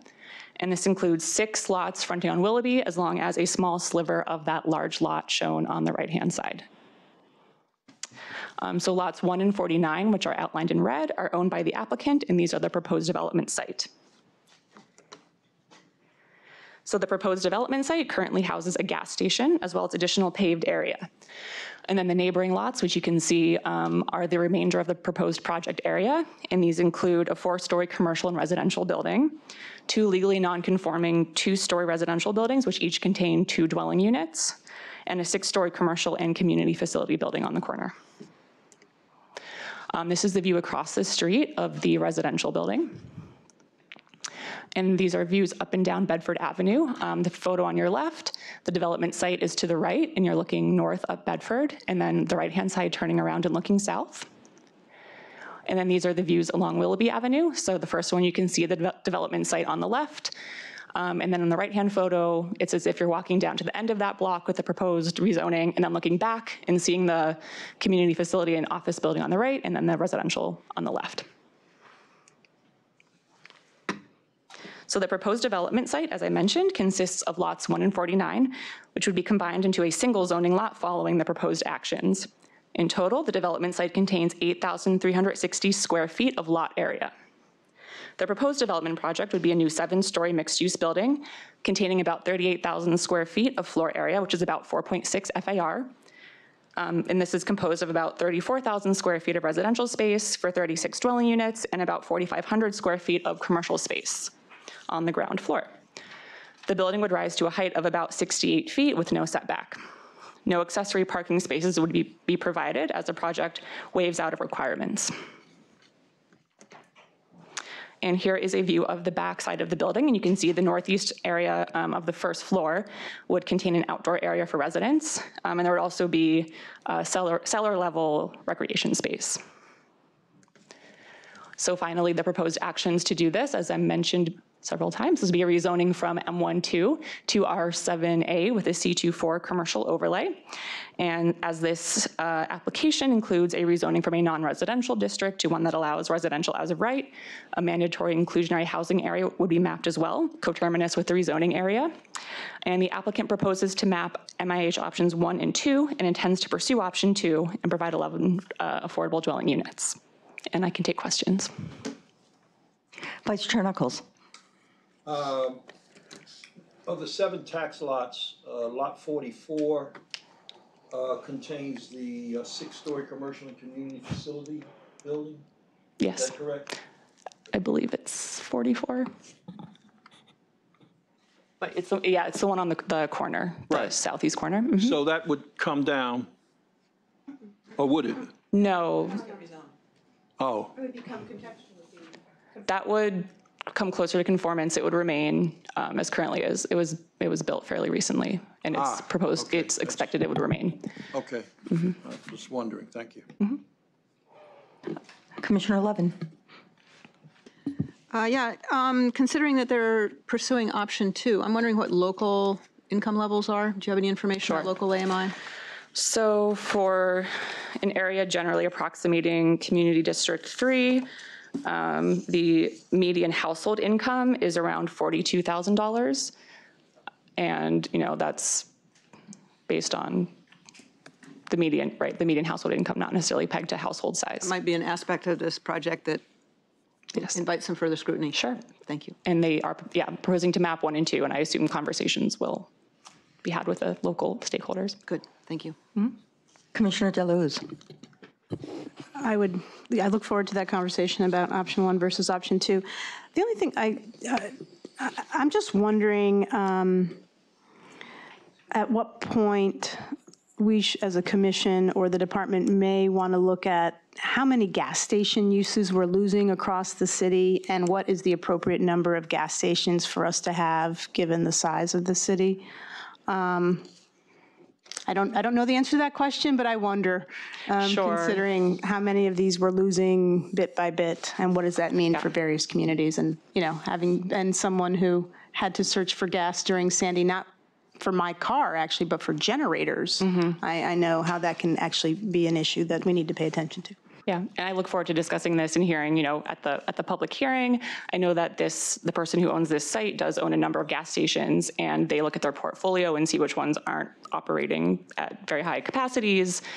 But we will hear more from them about why they think this is a site for that. But I'll also note that the Brooklyn Borough President has raised this issue on a number of occasions.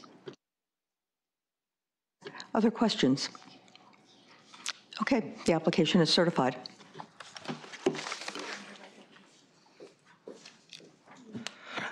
Item number 8, page 187, is a certification of a zoning map and zoning text amendments and special permit in Brooklyn Community District 2.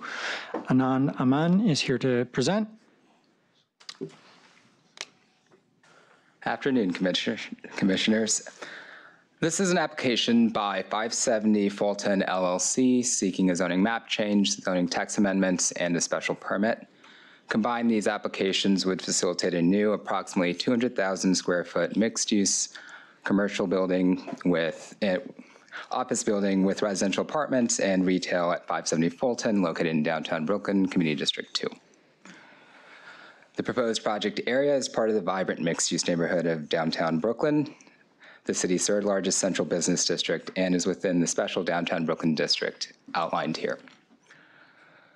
The proposed rezoning area, seen in red, is located at the intersection of Fulton Street and Flatbush Avenue. North of the project site are the institutional campuses of Long Island University and Brooklyn Hospital. To the east is the residential neighborhood of Fort Greene. To the south and southeast is the Brooklyn Cultural District, which is anchored by the Brooklyn Academy of Music and is home to over 50 cultural organizations. Across Flatbush Avenue to the west is the head of the Fulton Mall retail corridor, the 5.5 million square foot Metrotech academic and commercial campus, and the 1.9 million square foot mixed use development known as City Point. And in general, the area is well served by transit, with the 2, 3, 4, 5, BQ, and R lines all stopping within 1 block from the site, and numerous bus lines running along Fulton Street. The immediate blocks around the rezoning area include commercial, residential, and mixed-use developments that range from 3 stories to 53 stories. Immediately to the east of the rezoning area is a 44-story residential tower with ground floor retail known as 66 Rockwell Place. And on the adjacent blocks to the east are other mixed-use residential towers with retail and community facility podiums. South of the rezoning area on the same block is the Pioneer Building, a former self-storage facility that was recently gut renovated into a new 250,000 square foot commercial office building. And to the west across Flatbush Avenue is another commercial building with ground floor retail that includes the Con Edison offices.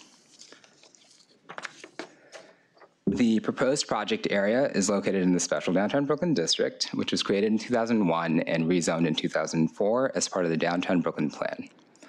The plan rezoned much of the neighborhood to high-density commercial districts, allowing for a range of uses to foster a 24/7 mixed-use environment to serve downtown Brooklyn and the surrounding communities. The proposed project area is completely surrounded by high-density C6 4.5 and C6 4 districts. These districts allow for high-density commercial, residential, and community facility uses, up to 10 to 12 FAR, depending on participation in the inclusionary housing program, or for the creation of public plazas, arcades, or subway improvements. The proposed rezoning area consists of lots 35, 26, and 24, and Fox Square, a DOT plaza built upon an unimproved street and a public place. The proposed rezoning area is mapped entirely with the previously described C6-4 district. Lot 24, a 7,500 square foot lot fronting on Flatbush Avenue, is currently improved with a 5-story, approximately 30,000 square foot commercial building that contains ground floor retail. This lot is part of a zoning lot that includes the adjacent lot 7502. And in 2006, lot 24 transferred all remaining excess residential floor area to lot 7502. Lots 26 and lot 35 are a single zoning lot, and in total include approximately 19,000 square feet. Lot 26, an approximately 12,000 square foot lot at the intersection of Fulton Street and Flatbush Avenue, is currently under construction with a 19-story, approximately 142,000 square foot mixed residential development, also known as One Flatbush. This building will contain 157 apartments above 2 floors of retail and would be built to 7.47 FAR. Lot 35, a approximately 7,200 square foot lot, would be the site of the proposed development. The lot is currently improved with a 3-story, 26,000 square foot commercial building with ground floor retail. The proposed development on Lot 35 would utilize approximately 73,000 square feet of excess development rights generated from the proposed rezoning from Lot 26. The applicants are proposing a new 40-story, 202,000 square foot mixed-use development, including a 96,000 square foot commercial base and 106,000 square foot residential tower with approximately 139 apartments. The proposed development would have nearly equal proportion of commercial and residential use, with 5 FAR for commercial use and 5.56 FAR for residential use. The commercial base would include retail on the first 2 floors and office space for approximately 14 floors. The residential use would begin above the office and would rise up to the 40th floor. The street wall rises to a height of approximately 150 feet to accommodate the commercial use and match the datum created by the existing 1 Flatbush building. Thereafter, the building sets back 10 feet. In order to facilitate the proposed project, the applicants are seeking a zoning map amendment to rezone a C64 district to a C69 district. Zoning text amendments to establish a C69 within the special district and to create a new special permit, and concurrently applying for the special permit to modify bulk requirements. The applicants are proposing to rezone an existing C64 to a C69 district.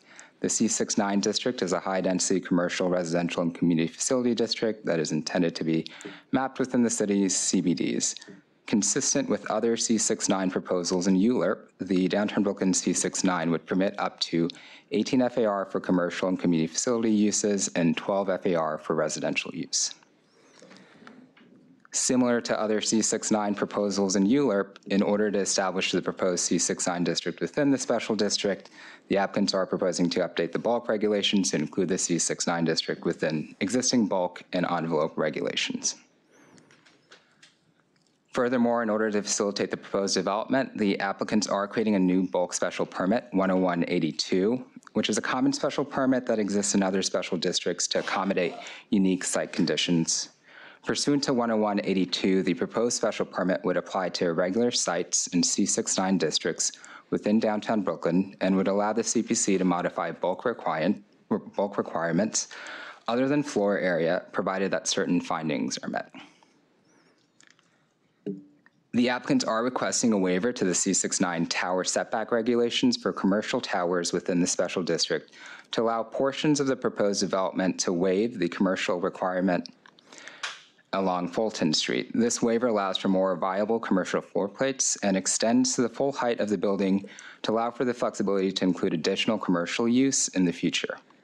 The setback waiver is not needed for the residential portion because the proposed 10-foot setback would comply with the residential tower setback regulations. The applicants are requesting a waiver to the commercial and residential rear yard regulations to allow the proposed development to extend floor plates into the yard. The commercial rear yard requirement is 20 feet, and the residential rear yard for this site is 25 feet, 4 inches due to a shallow interior lot condition. These waivers also accommodate the floor plates. The applicants are also requesting a waiver to the C69 lot coverage regulations to allow the total lot coverage to be 64%, exceeding the 40% requirement above 150 feet. The waiver facilitates a mixed-use development on the zoning lot. Lastly, the applicants are requesting a waiver to the inner court recess ratio regulations to allow an inner court recess that has a depth greater than the width. The depth shown here is 34 feet, and the width is 17.5 feet. Together, all of these waivers facilitate a mixed-use building with a base that accommodates larger floor plates that would not be possible absent the special permit, and residential floor plates that are more viable and raised above the retail corridor. Together, these applications would facilitate a new approximately 200,000 square foot mixed-use development with office space, residential apartments, and ground floor retail at 570 Fulton Street, located in downtown Brooklyn, Community District 2. Questions? Commissioner Delos. Can you talk about the affordable component? Yeah, so the applicants are proposing to utilize Affordable New York for the affordable unit, so approximately 25 to 30%.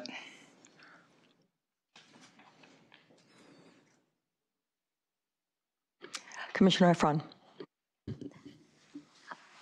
I have not, on my time on commission, seen a project where we are rezoning and creating FAR on a building in the middle or near the end of construction. And I'm just wondering if that's unusual or typical in any way.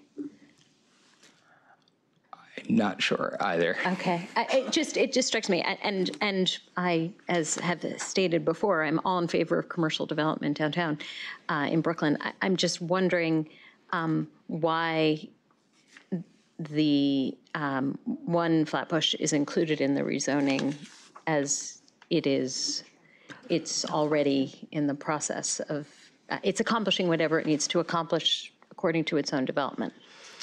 So I think some of it's, there's excess development rights that are being generated by the rezoning area, including One Flatbush Avenue, that's being transferred over to the development site, which is why the development site gets almost 50-50 split between commercial and residential use.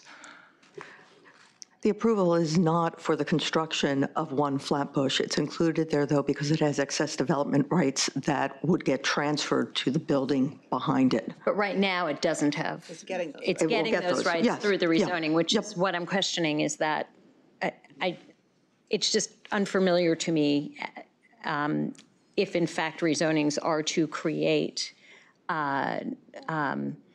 whatever uses the city believes is a public benefit, even if it's a private development. If that one is complete, why is that getting upzoned? I think Why does the zoning need to include? It's a abstract question. I'm sorry for that, but why does the rezoning need to include One Flatbush, which seems to be doing its thing? I think We actually have seen that on any number of zoning lot mergers where a building is complete is included as part of the upzoning area.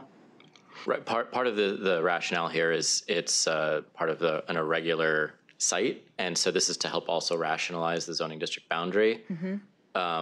Because of the just triangular shape of it, this is also part of the decision to draw the boundary the way it is. So it's twofold. One, it's to create a rational map, but also to pull over the commercial floor area generated by One Flatbush. Okay. Vice Chair Knuckles. I suspect my dear colleague may know the answer to this question, but I'll ask it anyway. Is Affordable New York, what's the duration of the affordability? Is it in perpetuity or not? no. Right. Oh, that's just 421A. It's Right, the okay. new name. Yeah, okay. Other questions? Commissioner Ortiz. Hi, for the new special permit, CR 10182, are there other sites we've identified within other C69 districts that would be eligible? No, because right now there are just C69 districts that are been proposed, so we don't have established C69s. Within those proposed districts, are there sites that we anticipate? The previous C69 was the 80 Flatbush application that. Oh, okay, okay. So different there's setting. nothing else that's in the process? Not currently. Okay, thank you. Just to add to that, though, this is a common special permit that's in almost all. Oh, sorry. This is a really common special permit that's included in other special districts. It just has never been included in downtown Brooklyn. Got it, thank you. Commissioner Levin. It would be helpful just to have a couple of examples of where we can go look for that in the zoning resolution. I have to confess, being unaware that it existed other places, it kind of, the findings sound like BSA findings. It sounds like, being able to get a BSA permit while you're doing a city planning action. It's similar because in many other special districts, there is a way to get out of the special regulations, especially when it's an irregular site. And so the bulk special permit is written in a way that is similar to BSA applications. But yeah, we can give you some examples. Just a couple of examples would be good. And then I had two other questions. You referred to another similar rezoning that's in ULURP right now. If that one makes it, which is 80 Flatbush, if it makes its way through the city council, that will include some of the provisions that are included in this application as well, right? So this one gets part of the way there with the approval of 80 Flatbush? Yeah, so establishing the C69 district. Okay, and putting it in the special and increasing the maximum floor area in the special downtown Brooklyn text will be accomplished. Right. That way, okay. And then just a rhetorical question, I think I know the answer. We're not mapping MIH here because this rezoning does not, while it increases floor area, it does not increase residential floor area. Right, it's a R10 equivalent currently, and essentially it's a commercial upzoning. Okay, so on this site with the residential zoning is already maxed out here. So this is all about creating additional capacity for commercial development. Yep. Which is, I think, part of the answer to Commissioner Efron's question, why include one Flatbush? It's because we can bring over additional capacity for commercial. Mm-hmm. Thank you. Certainly, in looking at this application, that's what jumped out, that we have been trying. We've been looking for mechanisms to encourage commercial development, given the amount of residential development and the incredibly transit-rich nature. Yes, Commissioner Delahoo's. But wasn't this had the voluntary inclusionary when it was when the downtown Brooklyn passed? So I guess it would be helpful to understand why they're choosing not to do the voluntary inclusionary. This site's subject to the R10 program for inclusionary housing, which can vary from 5 to 13% depending on site size and project. Okay, then I guess it would just be helpful then for the affordable component to know which portions would be permanently affordable based on that and which portions and the length of affordability based on the Affordable New York program. And the difference in AMI and all those things. Other questions? Okay, application certified. Thank you. Item number 9, page 224, is a certification of a UDAAP designation and disposition, an amendment to an urban renewal plan, and special permit in Brooklyn Community District 5. Alexandra Patti-Diaz is our presenter.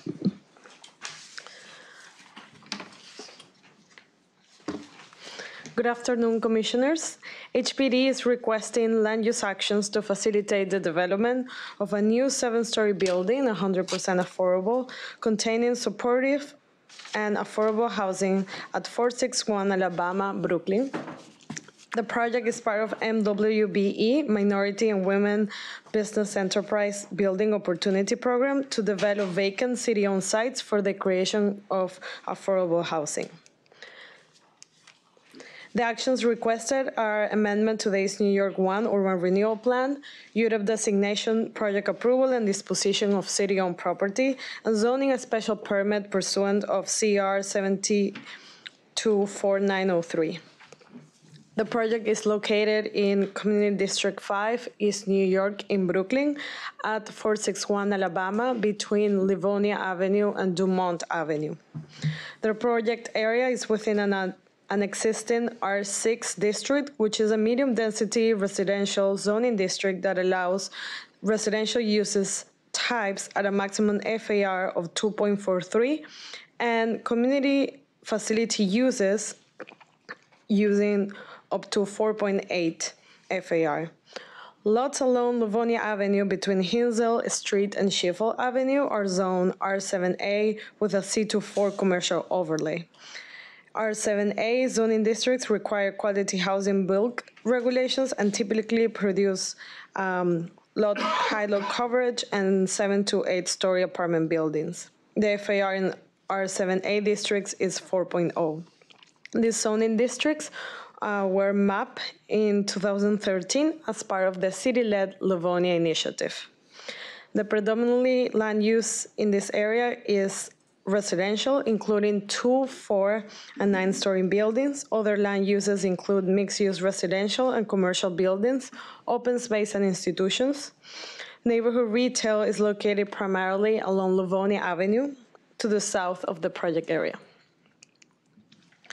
The surrounding area has NYCHA Unity Plaza campuses, HPD Livonia Phase 1, which is already built, and Phase 2, which is in construction and encompasses more than 500 affordable housing units new to the area, as well as commercial and community facility uses space. For example, in the ground floor on the new building in front of Success Garden, the nonprofit community-based Artists New York has its headquarters. The area is served by open spaces. Success Garden, 40,000 square feet open space is across the project site. Leon Pride Playground is 4 blocks southwest to the project site. This area also have several community facility uses. For example, Paul Arnold and Mary Schwartz, a child care center, which is now going through UDAAP, is 3 blocks away from 3 blocks east from the project area. The surrounding area is well served by public transportation. The elevated 3 subway line runs across Livonia Avenue and along Livonia Avenue and has a stop, which is Pennsylvania Avenue subway station, 4 blocks away from the project site. And the elevated L subway line, which runs along Van Sinderen Avenue, has a stop in Livonia Avenue 4 blocks west to the development site. This area is also served by many bus lines. The development site is 10,000 square feet of vacant city-owned land.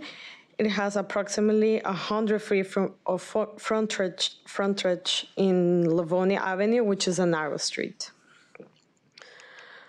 The proposed development will include a mix of studios, 1-bedroom, and 2-bedroom units. Approximately 60% of these affordable units will be supportive housing units reserved for formerly homeless households. The proposed 7-story will be set back 3 feet from the street line and has a street wall height of approximately 52 feet before setting back 20 feet, matching the surrounding 4-story buildings, for a total height of approximately 72 to the roof, equivalent to the buildings in the area. The proposed development will participate in the Enterprise Green Communities program. The building's design will incorporate sustainable features that conserve energy, reduce environmental impacts, and promote health to the residents. The proposed amenities in the building will include lounge, multipurpose room, tenant storage, laundry, and offices that will provide the social services on site to all tenants of the building. As for required accessory of street parking spaces are waived, there are also 12 bicycle parking spaces will be provided in the cellar floor. The first floor includes 9 apartments, a community room, and a seating area. The rear yard will be used for passive recreational use, and it will be accessible to persons with mobility disabilities. Typical floor plans will have 12 apartments. 6th and 7th floor plates will have 7 apartments each. The 6th floor includes a roof terrace accessible to all tenants of the building. Additional open space will be provided on the roof, which will be a green roof, fully accessible, and includes planting and solar panels. In order to facilitate this project, HPD is requesting 3 actions. An amendment to the East New York 1 Urban Renewal Plan. The subject property was once developed as an apartment building, then demolished and designated as open space on the East New York Urban Renewal Plan. HPD is proposing to change the use designation of Site 21 from open space to residential use. HPD proposes the designation of an urban development action area and approval of an urban development action area project and disposition of city-owned site property. This development site will be conveyed to a developer selected by HPD. HPD selected CB Manuel as part of the MWBE Building Opportunity RFP to develop this site. HPD is requesting, pursuant to zoning resolution 74903, that the city that permits the allowed community facility FAR to apply to a development extension or enlargement of change of use containing, among others, nonprofit institutions with sleeping accommodations. The approval of the zoning special permit will increase the allowed FAR up to 4.8. As planned, the proposed development will reach a total FAR of 4.02. The statement of findings provided by the applicant can be found in your briefing packages. I'm open to answer any questions. Actually, Alexandra, could you go back 2 slides? It's extremely exciting to be out in this section of East New York along Livonia. The amount of HPD financed housing that is simultaneously going up there, to see the community involvement in the Success Garden, and then directly across the street in a newly opened building, the Arts East New York organization, really is a testament to the comprehensive planning that was done for this neighborhood. And so it's nice just seeing a critical mass rather than project by project. Questions from the commission? Vice Chair Knuckles. Thank you. Alexandra, you mentioned that this was a program designated for MWBE developers. So who is the designated developer? CB Emmanuel. CB Emmanuel. Emmanuel. Correct. And they also own the properties surrounding the project site, which are indicated in this slide. Commissioner Levin.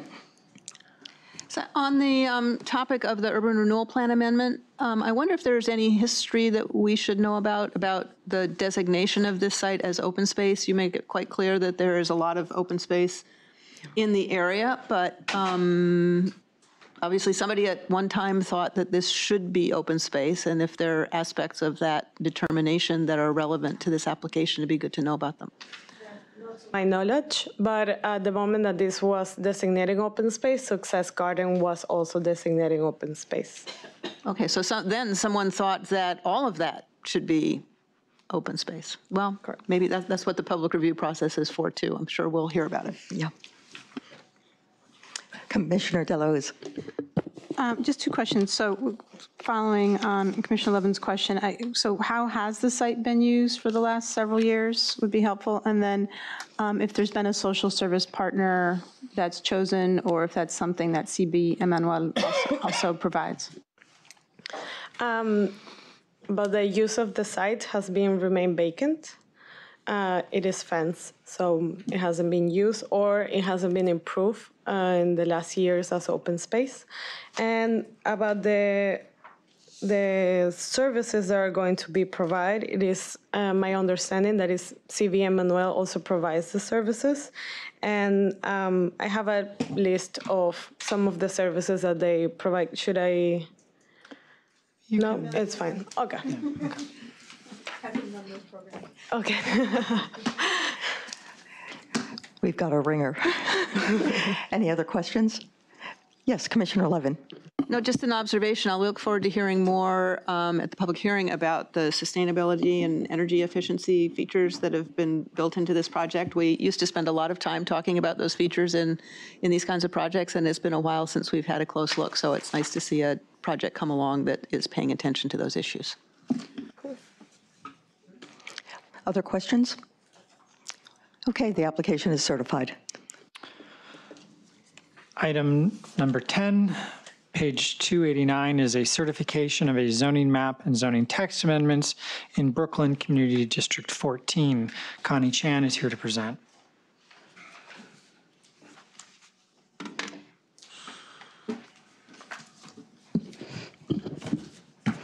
Good afternoon, Commissioners. The applicant, Caton Park Rehabilitation and Nursing Center, is seeking a zoning map amendment and a zoning text amendment to facilitate an enlargement of an existing nursing home at 1312 Caton Avenue in Flatbush, Brooklyn, Community District 14.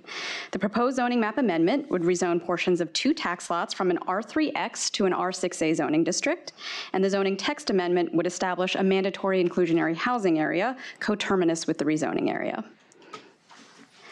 The proposed development site is located in an area that was rezoned in 2009 as part of the Flatbush rezoning, where 180 blocks were rezoned to preserve the area's existing built character and incentivize affordable housing.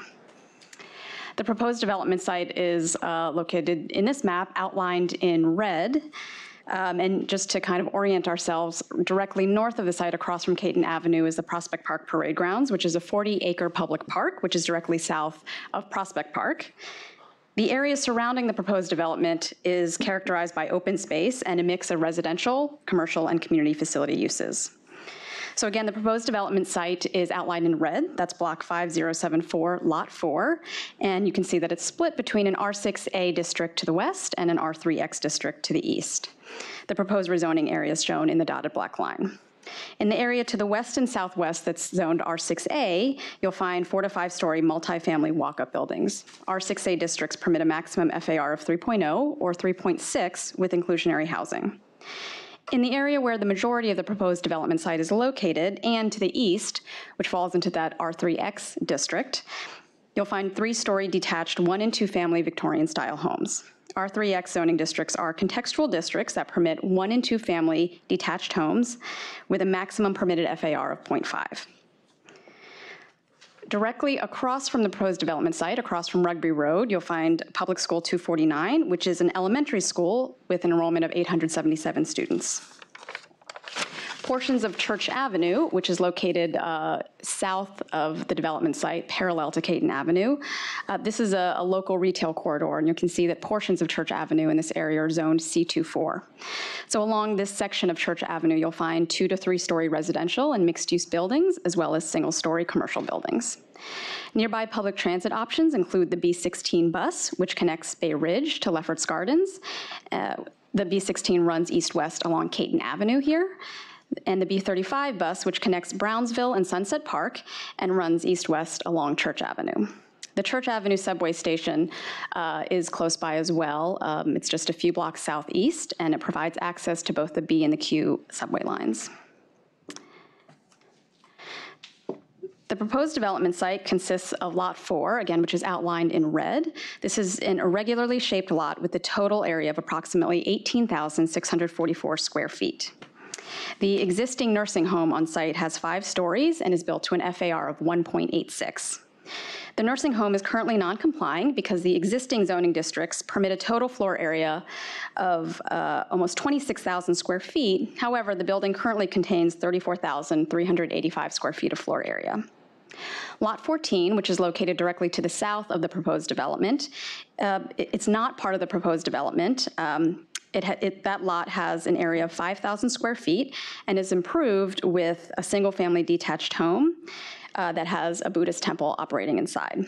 That building has an FAR of 0.8.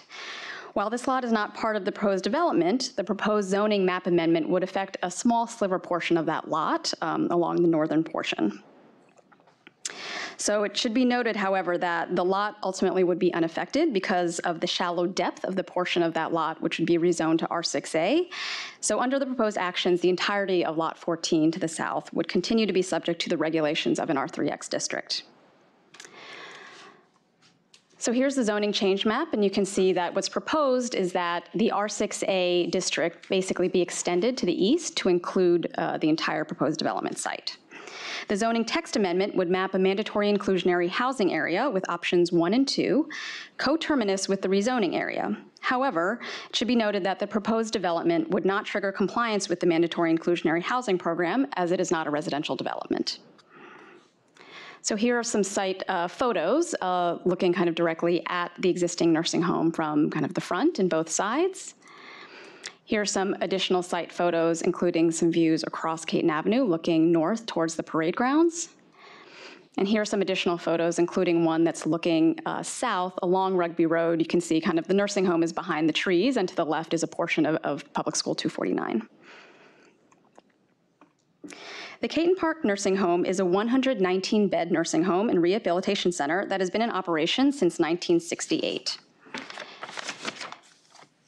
The existing nursing home does not meet the 2014 guidelines that are used by the New York State Department of Health, which specify the minimum amount of amenity space per resident.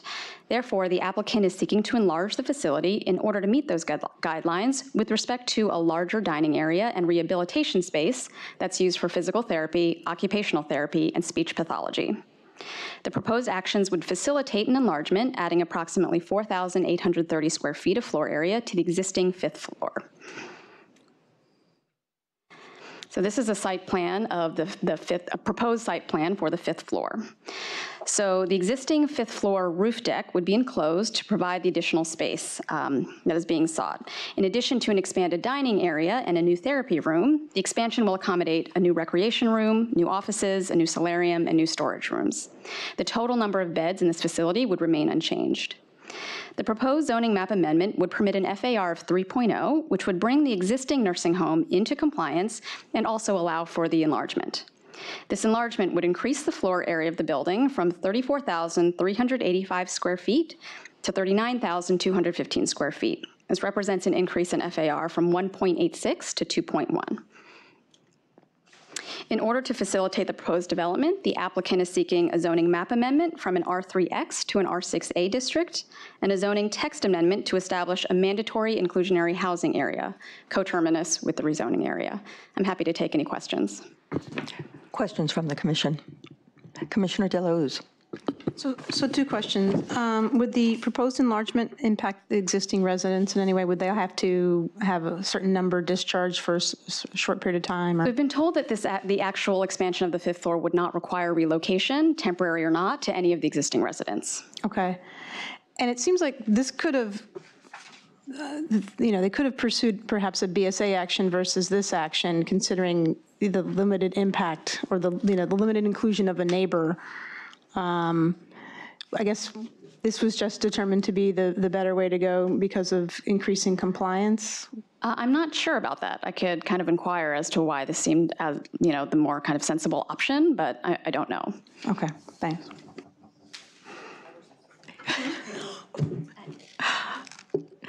Any other questions or wry observations? Well, I would add maybe there could be a reduced fee by lawyers for nonprofits. We can hope. Okay, and with that, this application is certified. Okay, item number 11, page 308, is a zoning map and zoning text amendments in Brooklyn Community District 13. Daphne Lundy is here to present.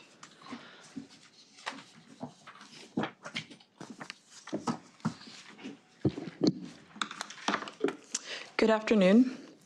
This is a private application by West 16th 22 2nd Street Properties, LLC, requesting 2 zoning map changes and 3 zoning text changes to facilitate the development of a new 5- and 11-story mixed-use building with 78 dwelling units.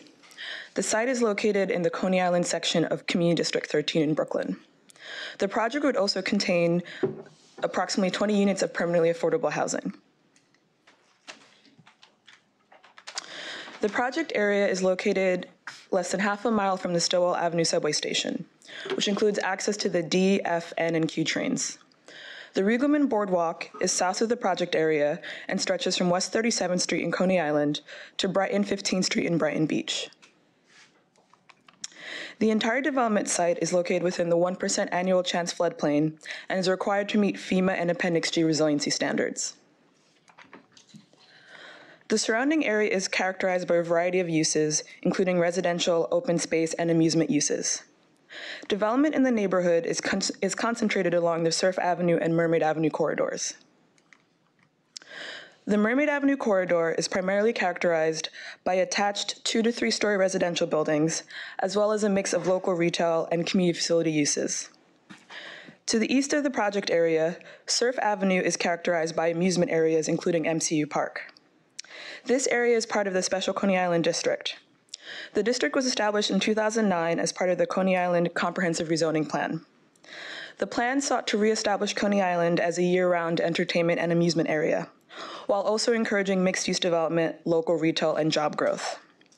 To the west of the project area, Surf Avenue is primarily characterized by Tower in the Park residential and community facility uses. Buildings typically range in height from 13 to 22 stories. The proposed project area is within an R5 zoning district. R5 is a low-density residential district that has a maximum FAR of 1.25 and a maximum building height of 40 feet. R6 is mapped to the north of the proposed project area and is a height factor district that allows residential and community facility uses. Maximum FARs range between 2.2 and 3 FAR. The area to the east and the south of the proposed project area is mapped with an R7D C24 district and is within the Special Coney Island District. The district regulations are modified within the Special Coney Island District. The maximum FAR for buildings containing residences is 5.8 with inclusionary housing. The maximum FAR for community facility and commercial uses is 2. On blocks fronting on Surf Avenue, the maximum building height is 220 feet, while blocks fronting on Ocean Way have a maximum building height of 170 feet. In developments that provide affordable housing, the maximum building height is increased to 270 feet, and the entirety of the Special Coney Island District is within the transit zone. The rezoning area is on the northern portion of Block 7017. The Surf Avenue frontage includes a 1-story vacant commercial building, 4 unimproved vacant lots, and a 2-story mixed-use commercial and residential building. The West 22nd Street frontage includes 2 3-story residential buildings, a 6-story residential building, 2 vacant lots, and a 1-story vacant industrial building. And finally, the West 23rd Street frontage includes a 1-story commercial building, 4 2 to 3-story residential buildings, and 5 unimproved vacant lots. The proposed building would have frontages along West 22nd Street and West 23rd Street. The West 22nd Street frontage would be 100 feet wide and rise to 12 stories. The West 23rd Street frontage would be 60 feet wide and rise to 5 stories. Combined, the development would contain approximately 15,000 square feet of commercial floor area and approximately 85,000 square feet of residential floor area. The applicant would pursue MIH option 1, which would set aside 25% of the residential floor area as permanently affordable. The second floor would contain approximately 34 accessory parking spaces. Per the Special Coney Island District regulations, the parking would be wrapped by a second floor commercial mezzanine. The ground floor would be flood-proofed per FEMA and Appendix G resiliency regulations. The applicant proposes the following actions. The applicant is proposing a zoning map amendment to extend the Special Coney Island District westward across the project area and a text amendment to establish Parcel H. The project area would also be subject to the bulk and use modifications within the special district.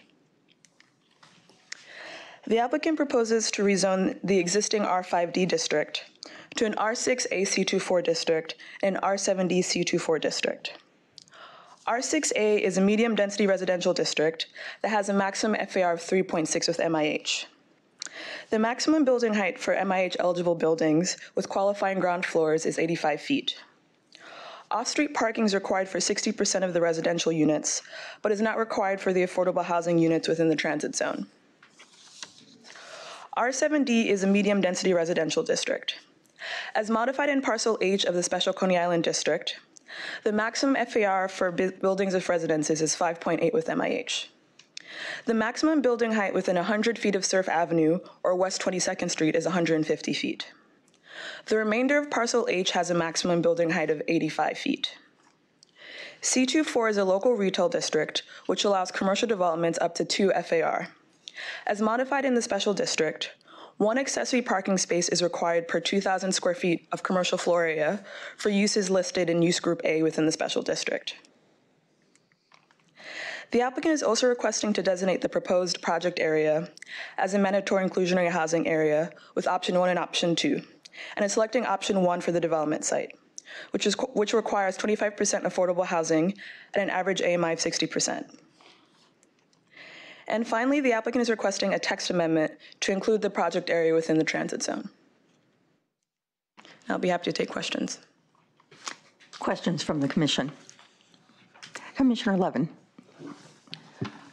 Yes, Daphne, I think you indicated this, the development site itself that currently has 43 dwelling units on it, or is that the rezoning area? So on the development site itself, there are currently 38 residential units. And 15 of them are rent regulated, so the applicants will be working with HPD on a relocation plan for all of the units. Okay, that's the trajectory of my question. Yeah, it's going to be important to know more about the effect that both this development will have on the folks who have to be displaced for it, and also important to know about the development pressures that will be created by the upzoning on the rest of the rezoned area. So understanding what units are there and what their rent regulation status is, their affordability levels and so on will be important when we get back to public hearing. Thank you. Commissioner Deleuze. I want to thank you for this map with the detailed outline of the different buildings and how many are rent regulated per building. That's really helpful. It would be great if this became standard practice for the department. Similarly, when you say they're working with HPD, it would be helpful to know what that means, whether, does that mean tenants to be relocated back once buildings are built and at their current rent levels? So a little more detail about what that involves would be great. And then I think it'd also be great to get renderings of the buildings from all sides, considering the proximity to the park and the boardwalk and things like that. I'll follow up with the applicant. Great. And I mean, I'm trying to understand also the desire for the waiver in the transit zone, given that, I guess, how many parking spaces would they be required to provide if they weren't requesting that? It just seems like, given the flood requirements, that there's not much else that can be done with that space besides parking and the limited commercial. For the second story? Yeah. So I can follow up with the applicants. I will say that the inclusion within the transit zone was to be consistent with the rest of the special district. I see. And for the most part, the transit zone in this area is limited to sort of the special district because of the mix of uses and sort of the higher densities in this area. Okay. Yeah, just now with the heights having to change because of the flood elevation, I'm just, it kind of is at odds with the transit zone piece of it, given what kind of uses might be allowed or make sense in that area, if I'm making sense. Yeah, and I will say that the applicants, they haven't settled on a tenant for the ground floor, but they've expressed interest in some sort of grocery store or that sort of local retail.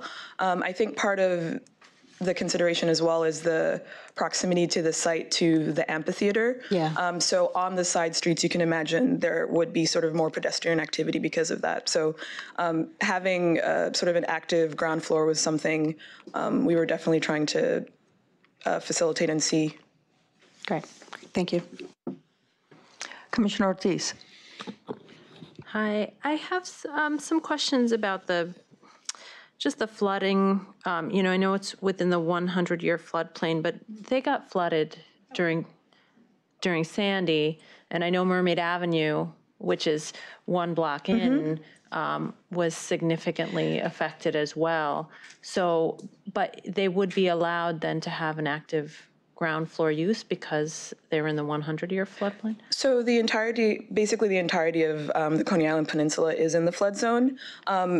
the regulations limit the types of uses that you can have at the ground floor level. So they're proposing commercial retail, which would be dry flood proofed. So all of the residential units would be above the floodplain. The only thing that could happen sort of below that flood elevation would be the access points. So they're proposing essentially an aquarium glass proposal where you keep the retail as close to grade as possible to help encourage the active ground floors.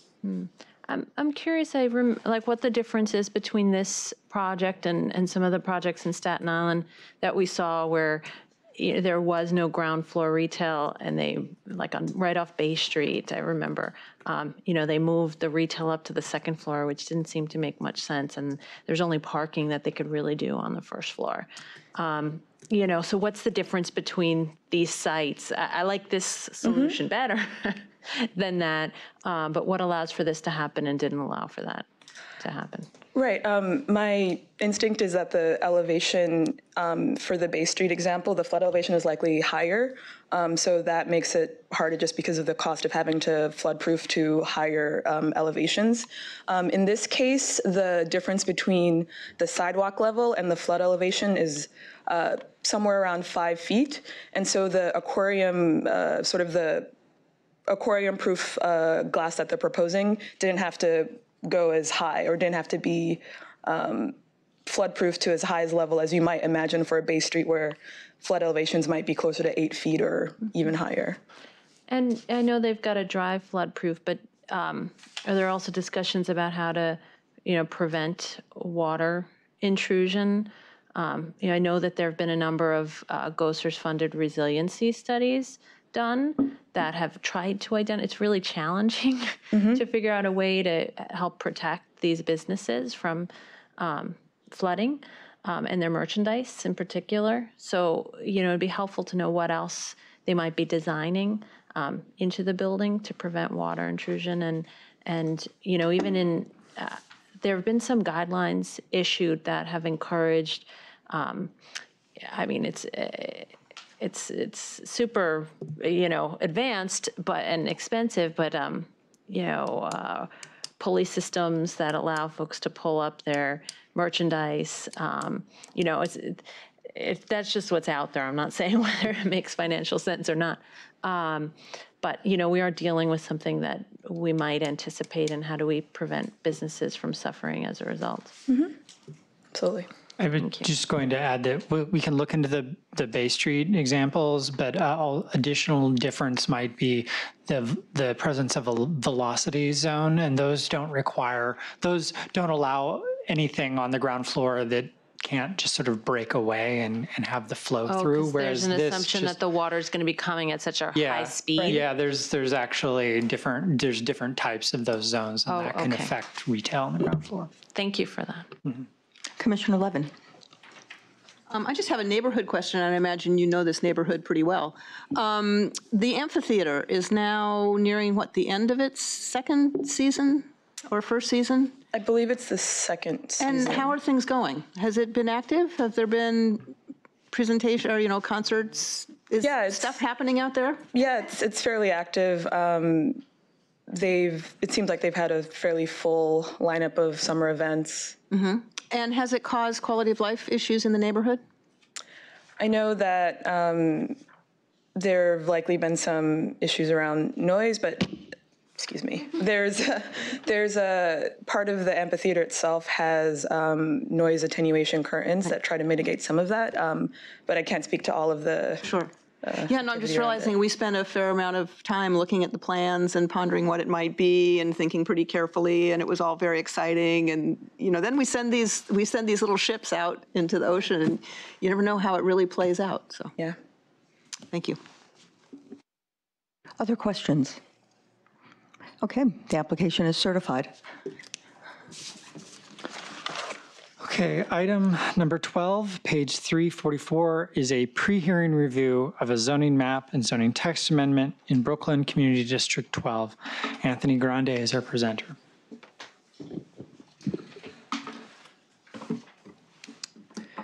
Good afternoon. This is a private application by 39 Group Inc. for zoning map and text amendments to facilitate a 6-story mixed-use development with a total of 40 residential units and ground floor retail. The project area is located in the East Sunset Park, Borough Park neighborhood in Brooklyn, Community District 12, just a few blocks south of the Greenwood Cemetery. The project area encompasses the northern half of this tax block outlined in the dashed yellow line, which is currently zoned M12. The development site is shaded in red, which contains an auto sales lot. The remainder of the project area contains mixed-use residential commercial buildings. Heffernan Triangle, a small park managed by the Parks Department, is located across the street from the project area to the north, as well as the entrance to the 9th Avenue D train subway station. All 3 adjacent streets, 39th Street, 9th Avenue, and New Utrecht Avenue, are all wide streets.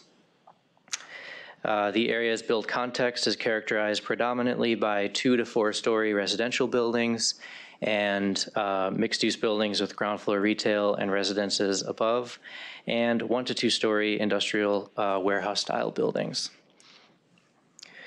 The applicant proposes to develop a 6-story mixed-use building with a total of approximately 44,000 square feet of floor area, or 4.6 FAR, containing 40 dwelling units and a commercial space on the ground floor and cellar levels, which is intended to be a supermarket. 10 of the 40 dwelling units would be affordable under option 1 of the MIH program. The proposal does not include any off-street parking, which would be waived for both the commercial and residential uses. The building would rise to a total height of 75 feet. To facilitate the proposed development, the applicant requests a zoning map amendment to rezone an M12 district to an R7A C24 district over the northern portion of the block. In addition, the applicant seeks a zoning text amendment to create an MIH area with options 1 and 2 coterminous with the rezoning area. This application was certified on May 7th, 2018. On June 14th, Community Board 12 held a public hearing and a vote on the application. The board voted to approve with no conditions or modifications, 30 in favor, 0 opposed or abstaining. The Brooklyn Borough President recommendation has not yet been received. Thank you. Questions from the commission? Okay, this will be heard at a public hearing on Wednesday. Okay. Item number 13, page 373, is a pre-hearing review of an acquisition for continued use of a child care center in Brooklyn Community District 8. Jonah Rogoff is our presenter.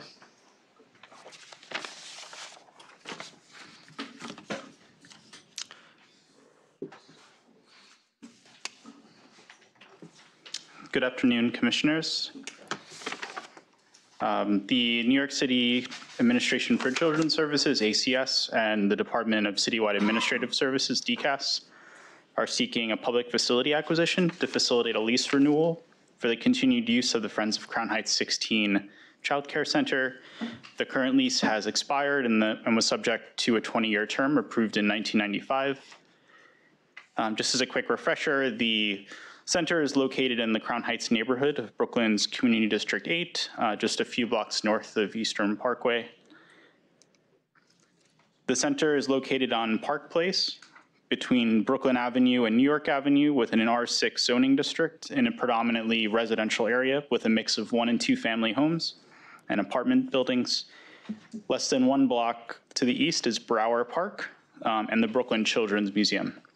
The center is well served by public transit, located within a few blocks of the 3 train line and within multiple bus lines. As shown in the photo above, the child care center consists of a 1-story building, which has been occupied the space since 1976. Here are a few photos of the building's entrance, main hallway, and 2 of the 5 classrooms. The building's cellar level also contains a library kitchen, and multi-purpose activity room. On the rooftop, there is a large play area. However, it is presently closed and proposed to be renovated as part of the draft scope of work. The center is open from from 8 a.m. to 6 p.m. Monday to Friday, and serves up to 80 children ages 2 to 5 years of age, with 18 full and part-time staff. And then as part of a collaboration with ACS to improve urban design elements for daycare centers, ACS actually amended their scope of work to enhance the quality of the doors, windows, the rooftop entrance and fence. The rooftop fence and entrance to the building, which is also proposed to be ADA accessible under the draft scope of work. In addition, sprinklers will be installed in the center. During public review, Community Board 8 voted to approve the application with 29 in favor, none opposed, and 2 abstentions. Borough President Eric Adams also recommended approval with a recommendation that DCAS secure a right to extend the lease term and include a provision to allow the city to purchase the property if marketed for sale. Second, that the CPC approve the application without a specific duration of time to ensure that ACS and DCAS will not need to file another ULURP application to sign a long-term lease. And third, that ACS and DCAS coordinate with other city agencies to plant new trees and install a rain garden and benches. That concludes my presentation. I'm happy to take any questions. Thanks. Commissioner From. News about sprinklers. My question is really about the rooftop, and if whoever presents at the hearing can just explain to us what happens during a holdover, or I guess it's considered a license period, when there is something major like a rooftop area that isn't usable by the kids, since it seems to be such a particular part of a child care program, and what the alternatives are and how that's determined and how long a period of time this is allowed to go on or anticipated. Given that there is a process, they knew it would be longer than 45 days. Absolutely. ACS representative is here, and we'll take that back so they can respond. Thank you. Vice Chair Knuckles.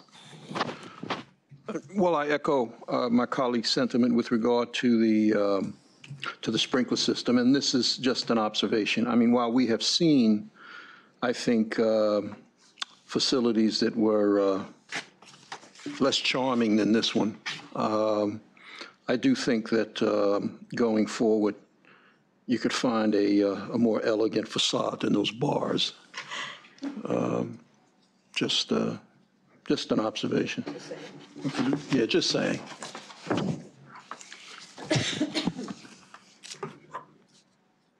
Do you want to address what's happening with them, John? Yes, sorry. Just making sure I got it. To your question, they are, the scope of work does propose to remove them as part of the making the entrance ADA accessible. But I think ACS can elaborate further on Wednesday. Good move. Yeah. Felicitous coincidence. Other questions? Okay, this will be heard on Wednesday at our public hearing. Thanks. Item 14, page 401, is a pre-hearing review of a site selection and acquisition in the Bronx Community District 9. Manny Lagares is here to present. Okay, good afternoon, Commissioners. As Ryan mentioned, this project is coming back for pre-hearing review. I'll just wait for the slides to come up.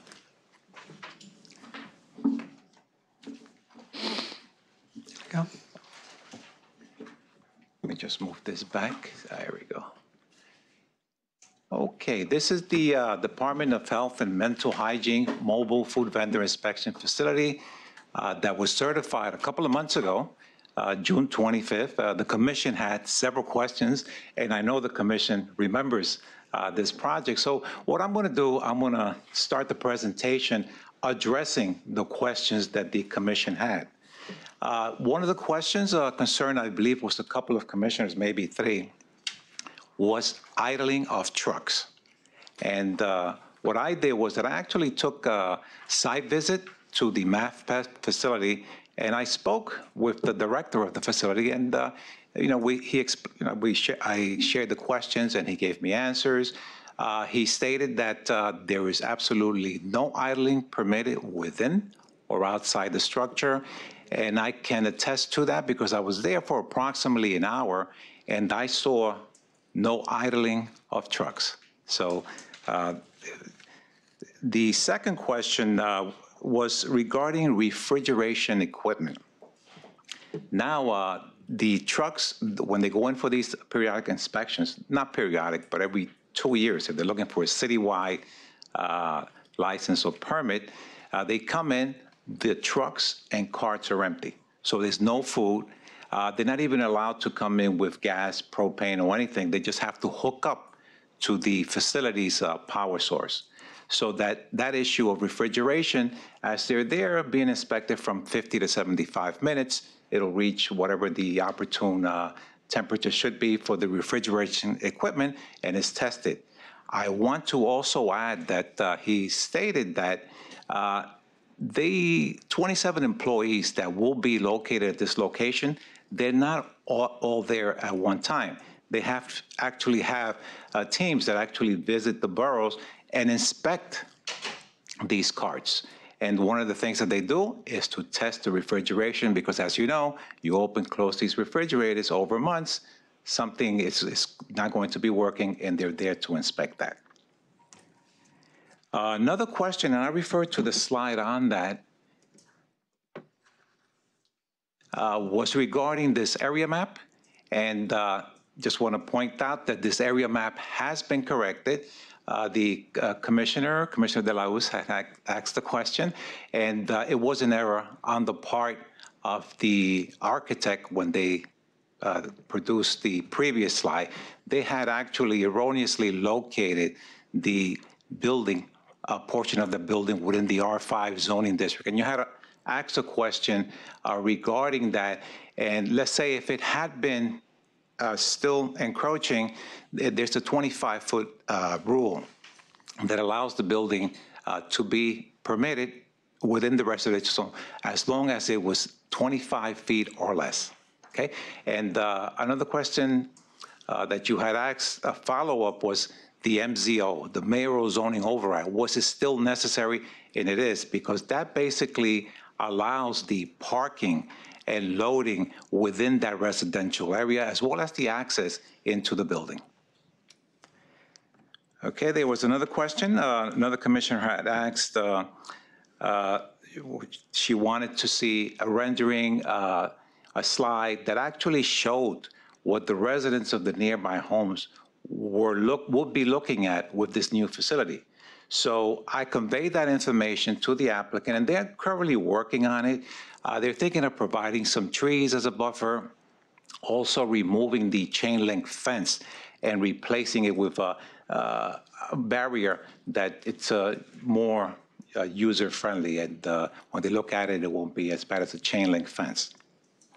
Another observation that the commissioner had made was that the slide had especially a label on the queuing area where the staff was parking. That has been corrected, and I believe it's the next slide or the previous one here, where you could actually see in the dark portion where the parking lot is, that is the queuing area. That is the correct location. Okay, another question was regarding the inspection of the vehicles, and we spoke about, I had actually stated that it's a 1-year permit, but there are several types of permits. There's the 1 year for temporary use, there's the 2-year for citywide use, and there's the seasonal use, for example, the ice cream trucks that are in operation during the spring and summer. So those are different types. And we're going to have a speaker, the director of the facility, who's actually going to speak to that. And if you need elaboration on any of the answers, or if you have any further questions, he will address that. Another question was, how does it match the proposed facility, the current and future perception of the needs?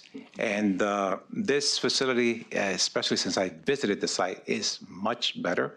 It's larger, approximately 16,000 square feet of floor area, 1-story building. The existing facility is a small facility. as the applicant has stated, it is inadequate, is an open area where you have all these things happening at the same time, which include the waiting area, which is near the curb. And I'll show you some photographs towards the end of the presentation. You can just see how the layout is. So it's not, well, the proposal is much better.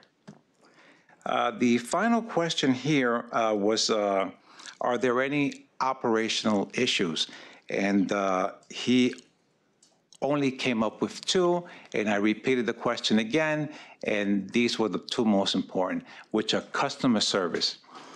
He pointed out again the waiting area, the proximity to curb cuts in the driveway, et cetera, the lack of privacy when the vendors are actually sitting down with one of the inspectors. You have somebody else sitting right next to you, and you will see that in the photographs. So are there any further questions, or I will continue with the presentation? And I think you can just jump through the end. We're familiar with the site itself, and okay, your good. site photographs are invaluable. Okay, thank you so much. So I'll just, okay, so the community board and borough president recommendations. The executive committee of committee board number 9 approved the application with conditions. Their conditions that the applicant petition NYPD because they need more enforcement officers, according to the community board. And the applicant has agreed to contact the DOHMH, and they actually have contacted them and expressed some concerns of the community board. The borough president approved the application without any conditions. He also stated that he is pleased that this facility is coming to the Bronx with 27 employees. He's also pleased that the applicant has agreed to provide a buffer, trees, also removing the chain link fence, and providing an alternate barrier. We've been working with the applicant because they've been sharing this information with me, and it needs more work. And what we've actually done in the Bronx, we have 2 urban designers, and they're assisting the applicant to come up with a better solution.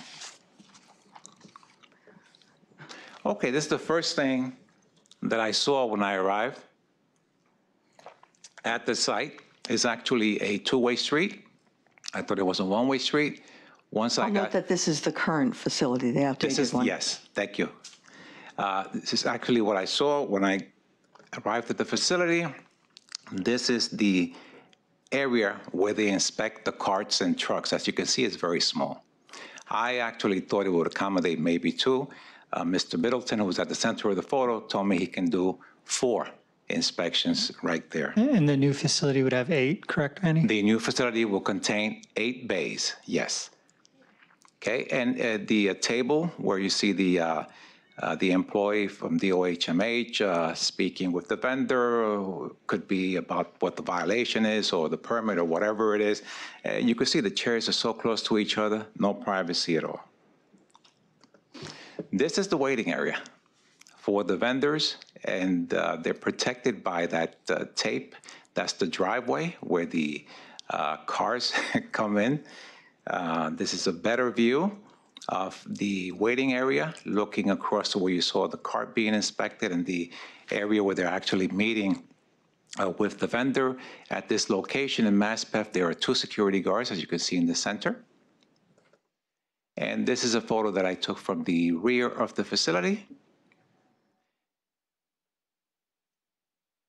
Okay, let me just back up. I just saw one of the concerns that Mr. Middleton had expressed to me is that there's no air conditioning in the summer, no heating. They have to use fans. There are no water coolers, no water fountains. So he wants better customer service, and as well as for the staff itself. The staff have their lockers. You see where the waiting area is? Right behind them, that's the staff lockers. So, no privacy. It'll be better for the staff. They'll accommodate staff even better at the new location. And I want to leave you with the final slide here, which is the proposed facility. As you can see, the 8 bays are within the building. The parking for the vendors, the queuing area for 7 cars is right to the left, and there's staff parking on the upper portion. And then within the building itself, you have a section that is separated, as you can see the doors into, where you actually have meeting rooms where they can actually sit down with vendors and discuss whatever the violations or whatever they need for permits. Mr. Middleton also informed me that at any time they can stop the inspection if, going back to the idling, if there's a truck idling, they will actually stop and reschedule for an alternate date. So he's very serious about that. He'll be here on Wednesday to answer any questions from the commission. Yes, Commissioner Cirillo. Just a quick question. Sure.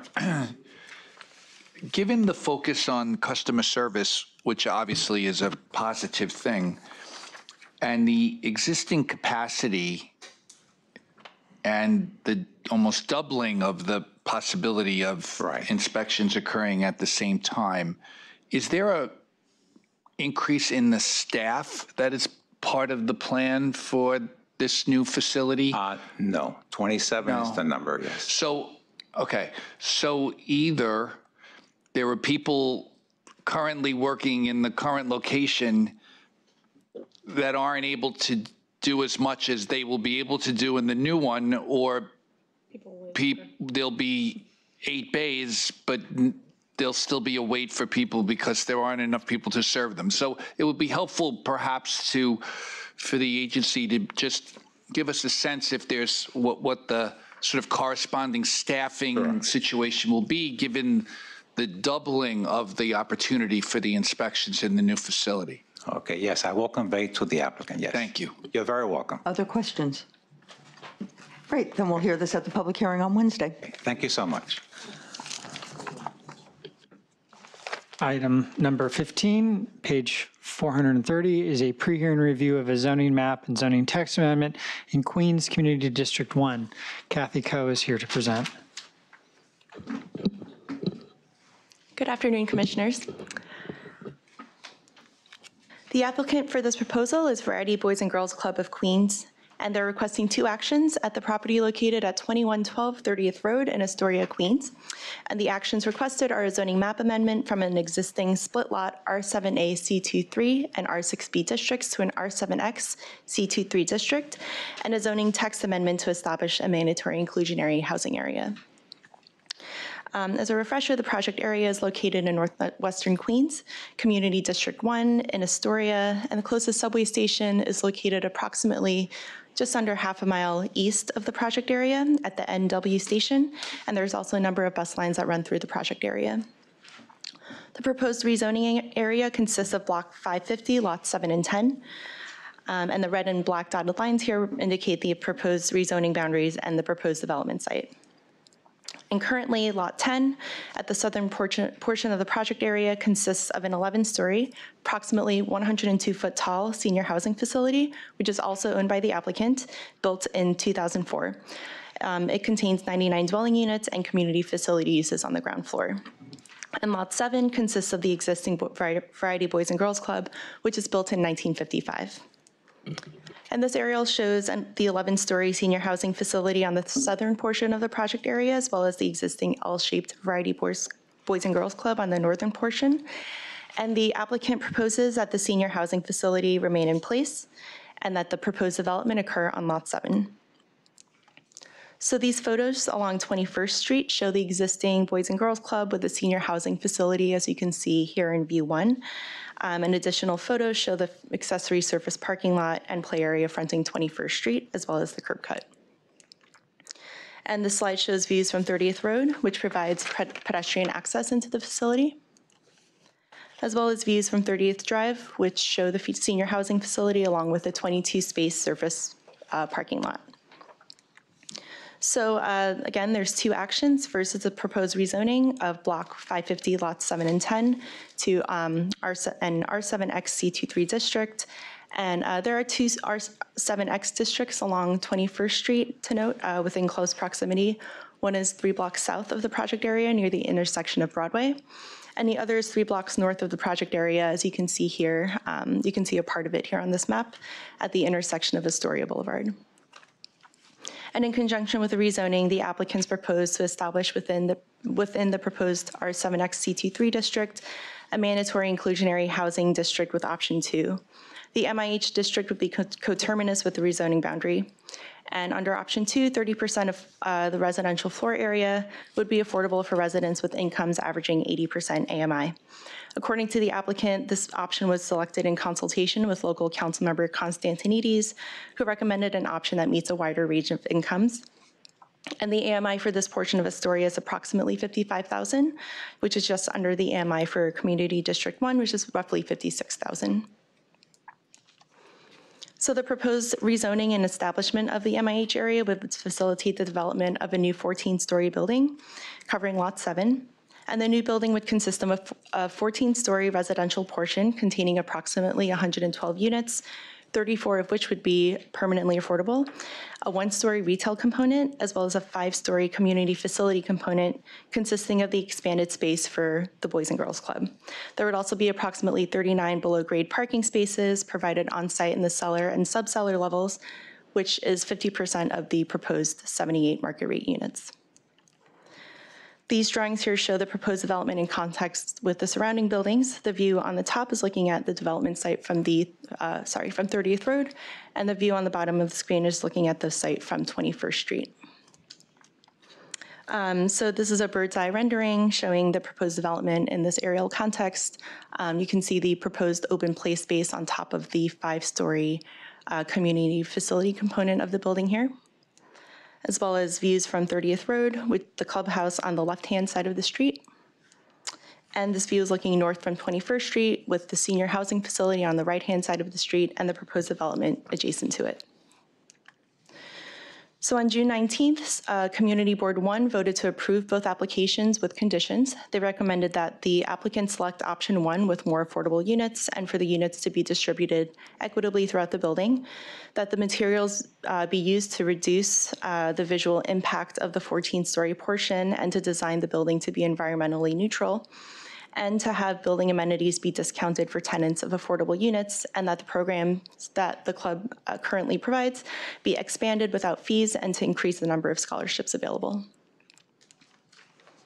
And then Queensborough President Melinda Katz held a public hearing on July 12th and recommended approval of the applications, noting that the Boys and Girls Club has served and built a relationship with the community for over 60 years, and that expansion of the space would further help provide opportunities for the community.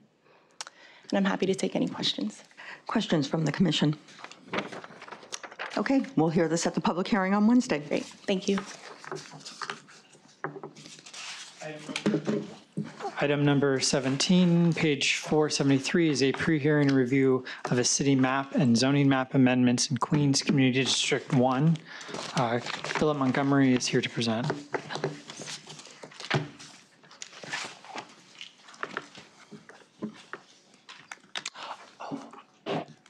I must apologize, I'm out of order.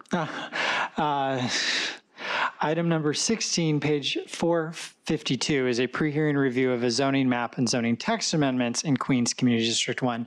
Joy Chen is here to present.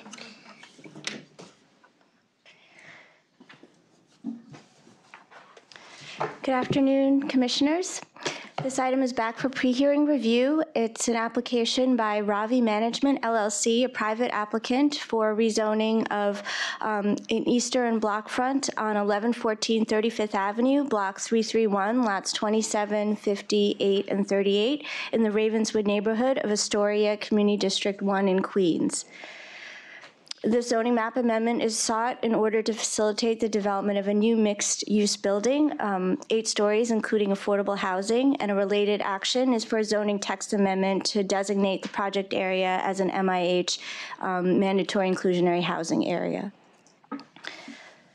This aerial shows the project site. It's located in northwestern Queens in Astoria in the Ravenswood neighborhood, and it is bounded by 11th It is located on 12th Street, the eastern half of 12th Street, between 35th Avenue and 36th Avenue, and it's right across the street from the Ravenswood houses, which is a NYCHA housing complex of apartments ranging from 6 to 7 stories.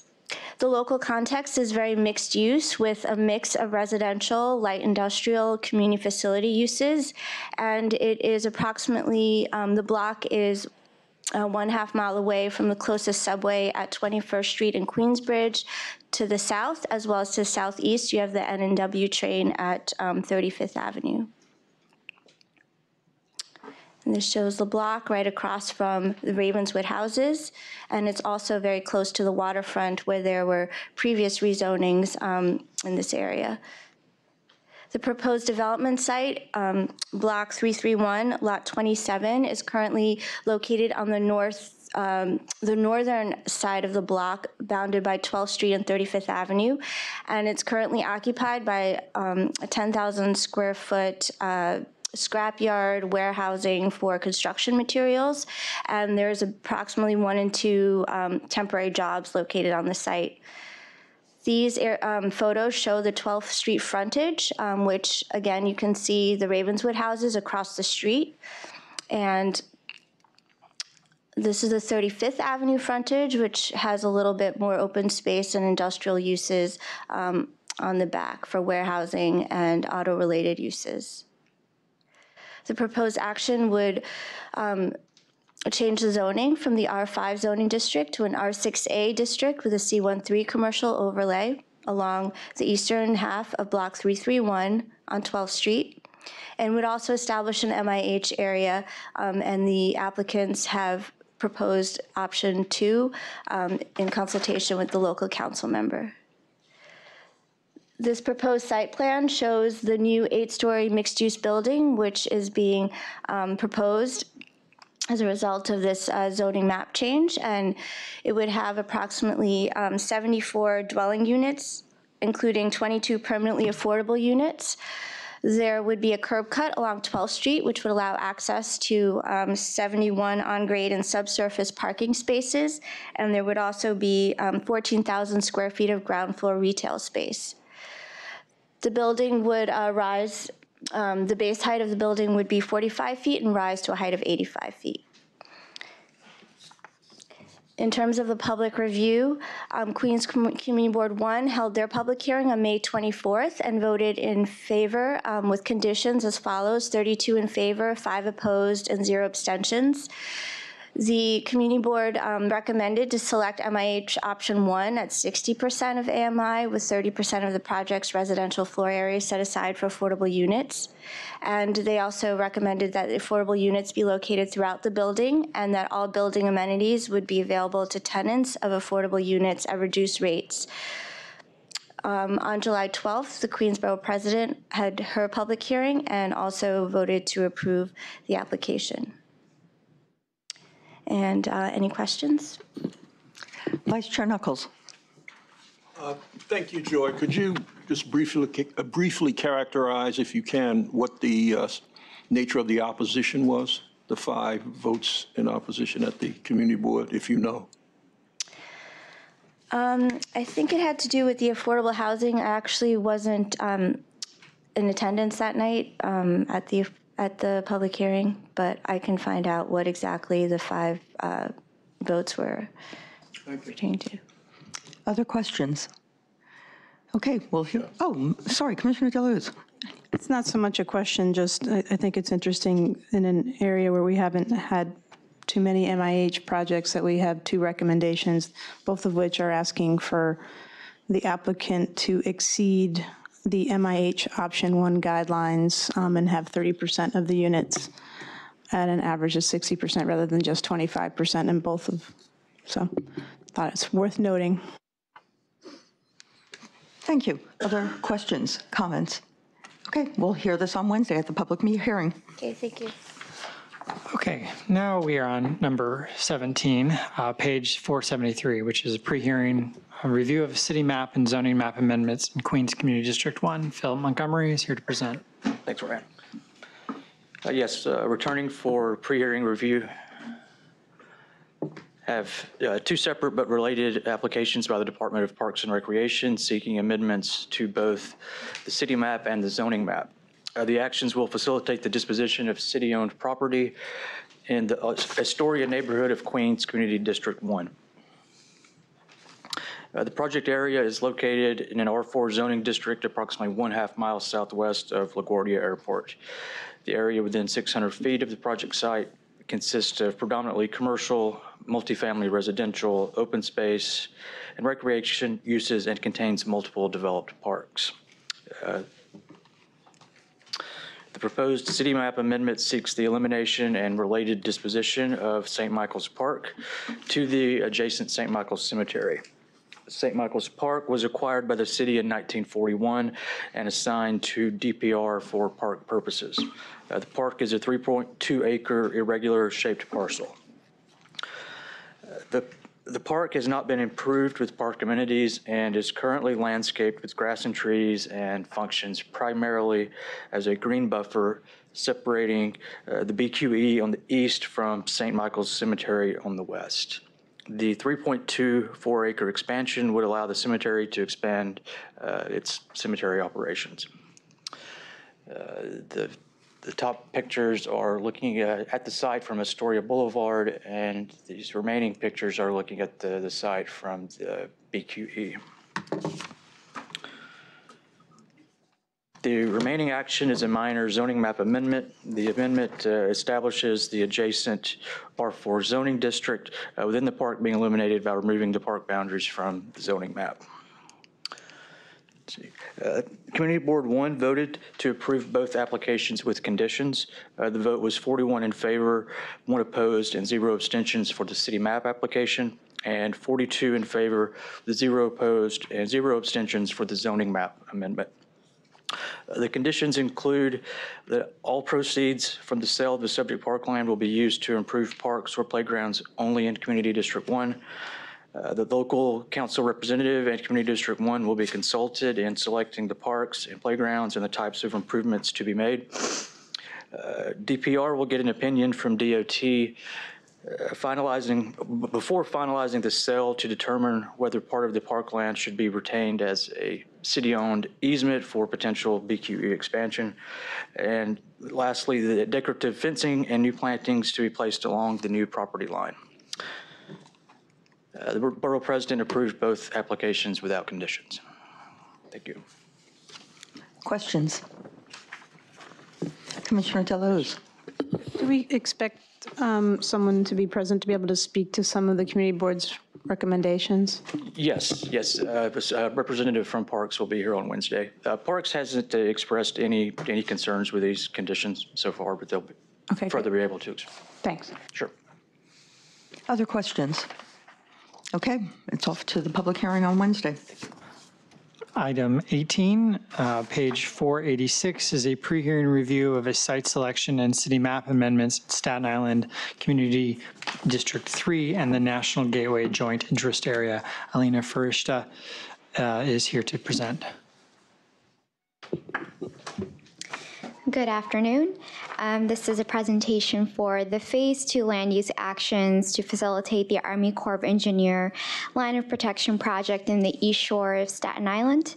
The city, represented by Parks, DCAS, and DOT, is seeking approval for site selection of property and streets and a change in the city map to eliminate portions of streets that are identified by the Army Corps as necessary for this project.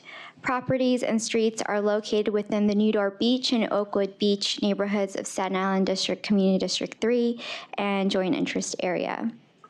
As a reminder, the line of protection is one of the city's major resiliency initiatives for coastal defense to address the challenges of increasing vulnerability to climate change and storm risks along Staten Island's East Shore.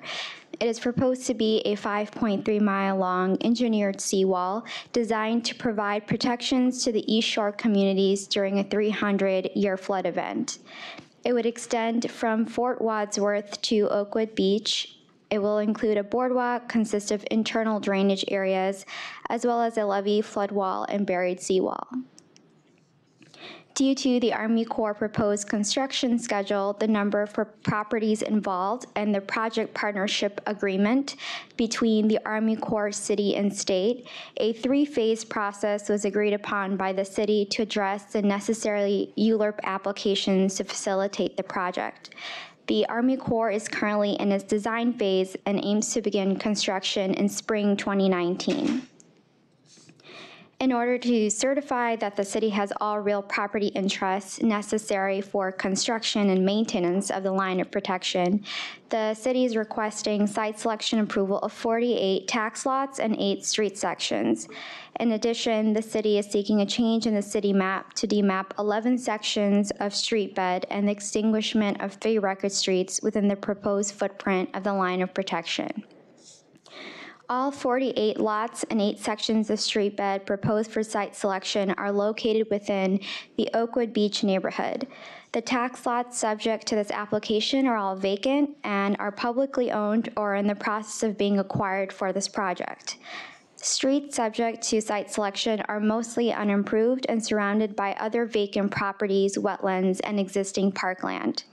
10 out of the 11 mapped streets proposed to be demapped are located in Oakwood Beach, except for Newdorp Lane, which is adjacent to Miller Field, and it's located about a half-mile north within the neighborhood of Newdorp Beach and within a joint interest area. A change in the city map action is required since 11 segments of final map streets and 3 record streets would be located in the proposed levee footprint or on the water side of the levee, which would preclude their use as future streets. The properties abutting these streets are under public ownership or in the process of being acquired, and removing these streets from the city map would not impede legal or physical access to properties under private ownership that would remain in the project area. This application was certified on May 7th and referred to all 3 commune boards in Staten Island. Commune boards 1, 2, and 3 recommended unanimous approval of the application. The Staten Island Borough Board and Borough President also recommended approval of the project. The commune boards acknowledged that this project would assist to lower homeowners' flood insurance and protect the community's critical infrastructure and homes from future storms. Thank you. I'll take any questions. Questions from the commission? Okay, we'll hear this at the public hearing on Wednesday. Thank you. Given the kumbaya element of this, I'm not touching it. We'll see what happens on Wednesday.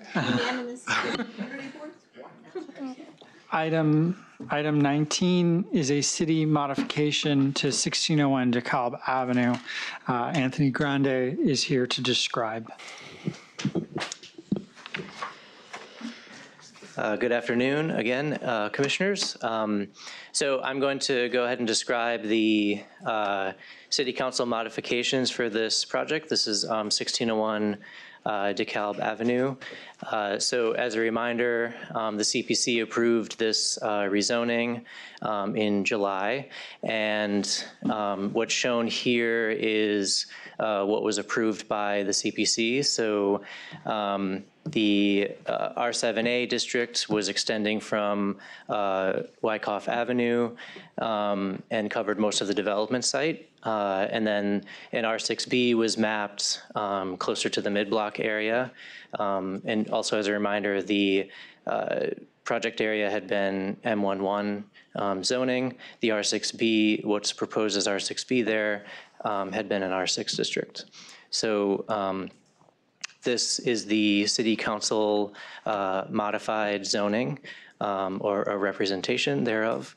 So the M11 district would remain along the Wyckoff Avenue frontage, and the portion over the 2 loft buildings that were converted to residential use would be in R6A zoning, and then the R7A would only be retained on the development site as shown, and the R6B is also untouched.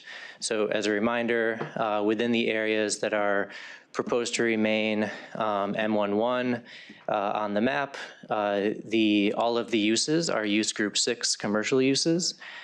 So we find a laundromat, a post office, and a restaurant. which would have been allowed also in the C24 overlay. And then I'll also mention that the MIH options had been mapped as option 1 and 2. Option 2 is removed and deep affordability is added. On these changes, they are clearly within scope, but I do have to express my concern about this. What we are seeing is, as the department, as the applicant proposed, a step up in the mid-block to R6B, and then a step up to R7A over the development site. But then, as we get closer to a wide avenue, and a wide avenue with a subway line running along it, we step back down to R6A, and then right on the wide avenue, the council proposes to limit the development to 2-story buildings. It seems such a wasted opportunity, but even more than that, a concern that these modifications are acting much more like a BSA variance, and a variance on a site that doesn't seem to have the unusual lot characteristics. And so we will send a letter to the council indicating that it is within scope, but I'll attach a letter, as I did in the context of the South Portland Avenue rezoning, expressing concern about what does not appear to be a well-considered land use plan. And with that, I would ask assent by a show of hands to send the letter saying that it is within scope to the council. Okay, approved. Okay. For future votes, staff prepared reports for the following items to be considered on August 22nd. The Throgs Neck bid, the Hudson Square amended bid, 116 West 23rd Street, the Burlington sign, 110 East 16th Street, Calvin is influencing me, which I know that Commissioner Efron is recused. 27 East 4th Street, the NYPD 112th Street parking lease in Queens, the Lefferts Boulevard rezoning, 2701 Jackson Avenue and 2632 Jackson Avenue, 3122, 3136 Victory Boulevard rezoning.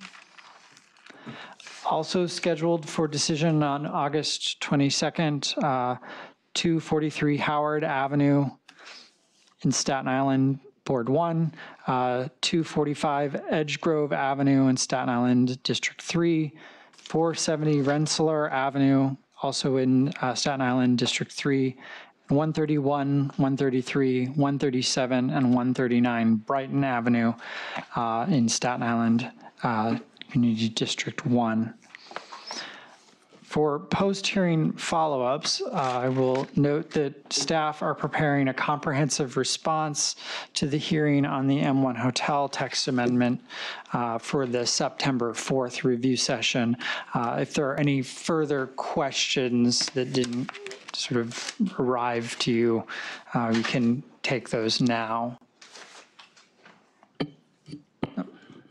Commissioner Cirillo. I would just ask if we know, there were a couple of issues raised about the vesting period versus each individual project, and that, if I recall, at least one, perhaps two, but at least one spoke about the idea of if the vesting had been sort of modified, part of the problem, obviously the problem they were facing, given the investment they had made to date, would be resolved. So I just wonder where we think we're going. Is what we saw and what was certified and what we heard just moving along as is, or do we expect that in September there'll be a report that does something to the application that might address some of the issues that were raised at the hearing? At this point, we're uncertain about that. We are trying to sort of figure out how many projects would potentially be affected, so we should be able to at least give you some idea. I would note, though, that the provision that we put forth was a very, very liberal vesting provision, far beyond. And also that the administration's intentions had been signaled multiple years before then. So I don't think that there is an anticipation that we're going to be doing a lot of cherry picking or changing of the vesting. Yeah, and I wasn't suggesting at all that we should be looking to have individual vesting periods for projects. I guess the way I looked at it is that since it was certified and people had at that point known what the application provided, no one was going out and trying to then rush things because they knew they couldn't be captured in that anyway. So that it's not as if modifying the vesting at this point would potentially open the door to people who weren't already moving ahead in you know, and I'm not talking about changing the vesting period. I just know it was an issue raised. I just wondered if we just thought the report will reflect what we believed already to be occurring, or were we going to be looking at something to have time to sort of think about when it came back to us, since it's the day after the holiday? Well, we won't be voting at that time. This will be the post-hearing follow-up discussion of it. Okay, good. Okay, I feel We'll better report about back that. on where we are with Excellent. I feel better about that. Okay, good. Okay, but I appreciate the comment on that, but okay. Okay. Moving on, I will also report that on the Hebrew Home for the Aged, I believe that there is a draft application that is being reviewed that reflects the changes that the borough president and others had spoke about in their recommendation and at the hearing, and that we expect that will be filed, and the Bronx office can show you that on the 4th as well. On 2050 Bartow Avenue, the animal shelter, there was a response from a memo in your package, and also I believe we put it on the dais if there were any further questions, follow-ups to that. Okay, the LSSNY Early Life Center, the Watson Avenue Early Childhood Center, and the PAL Arnold and Marie Schwartz Early Learning Center, as well as 180 Myrtle Avenue. On 6902 Queens Boulevard, Alexis Wheeler from the Queens office is here to give you an update.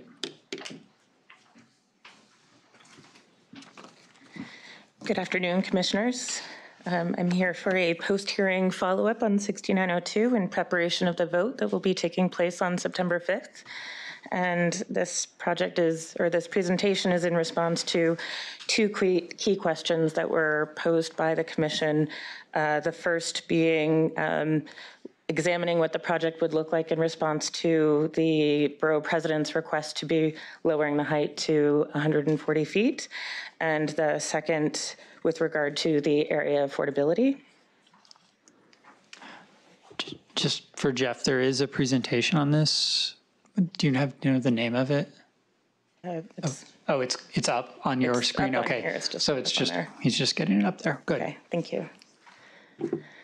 To start, I would like to note that with the removal of Lot 8 from the general large scale, there was some revision to the ground floor plan, and that has resulted in a slight increase in the square footage for the commercial in this project. And so it's approximately 5,900 square feet now. Otherwise, the number of apartments and affordable apartments proposed, as well as the accessory parking spaces, have remained the same. Again, part of the necessity for the general large scale has to do with the constraints on the site that occurs both as a result of the easement from the LIRR embankment, as well as the out parcels on the corners of Queens Boulevard and 70th Street. And so it really does wind up pushing the mass with the mandated street wall locations to the northwestern and southeastern corners of the site. As it stands, these are proposed towers at the 60-foot depth, which is a very standard depth for double-loaded corridor buildings. And so that does result in approximately 28,000 square feet of open space at the podium level between the two projects. Now, if one were to then lower the height from what the requested waivers are of 17 stories at 181 feet approximately, and the 14 stories of 151 feet approximately, then you will see there would be an increase in the depth of these buildings by approximately 15 feet on each of the towers. And just in advance of that too, one of the things that we had also looked at when we were reviewing the urban design for this project was really trying to pack the bulk for the project to try and mitigate the requests for waivers and relief for this project. And so this does employ the utilization of dormers, which are permitted obstructions, but again, that's to attempt to really pack the bulk into this project. And so with the increase in the depth of the two towers, there is a loss of 25% of the open space here, but there is not actually any increase in the efficiency of the buildings. And so you'll see that again, this in fact increases the depth to approximately 75 feet, which certainly does exceed what the industry standards for double-loaded corridors typically would be. And in the process, there is a loss of 86 units for the project, which would be 26 affordable units. And this is just a sample unit plan that shows where, again, we wouldn't see any effective increase in either the number of units or even the sort of quality of the spaces, but in fact, we really just have longer units being proposed in this case, which also then prevents some of the opportunity for either fresh air or natural light to be penetrating into the more interior spaces in the units. And then the second has to do with the area affordability in this area of Community Board 2, where we are in an eastern portion of the neighborhood of Woodside. And so it is very close to the Elmhurst neighborhood. And the applicants had done sort of a broader examination outside of just this one particular census tract to see what the area census tracts are to, again, justify the proposal for the option 2 of affordability. And so while this specific project is situated in census tract 489, which you'll see has the 2015 median family income is $68,000. The 2018 is at $74,000, so it's approximately 95.5% of what AMI is. They additionally had looked at some of the rental comps in the area to get a better sense of what true market rate ultimately is here. And so based on the review that they had done of the studio, 1-bedroom and 2-bedroom, really spans values from $1,800 up to $2,800. And so this sort of helps to reinforce the fact that the option 2 really does address where that need of affordability is, where an 80% AMI band is really considered truly affordable in this area. And so the scenario 1 that they were looking at here with 30% of the units being at one single AMI band, of course they are instead looking at another scenario where they could be looking at a blended average, and so doing 10% at the 60%, 10% at 80%, and then 10% at 100% AMI. And again, this is to look at how to better respond to the area needs for this project. And just as a follow-up, Break and Ground is going to be the affordable leasing agent for this project. And so this is just to illustrate where they have been, where they have experience doing this type of work across the city already. And so, in fact, this will be a welcome addition to Queens, because this is certainly an area where affordable housing has not been made as readily available in the market. And so it will certainly be welcome to see this in this area of Woodside. And then if there are any questions. Questions, Commissioner Delos? It would be helpful to see the analysis on the affordability at a community board level versus census tract level, because that's what the affordable lottery will be. Because that, to me, that's more relevant to the conversation. Okay, certainly, we can follow up with that.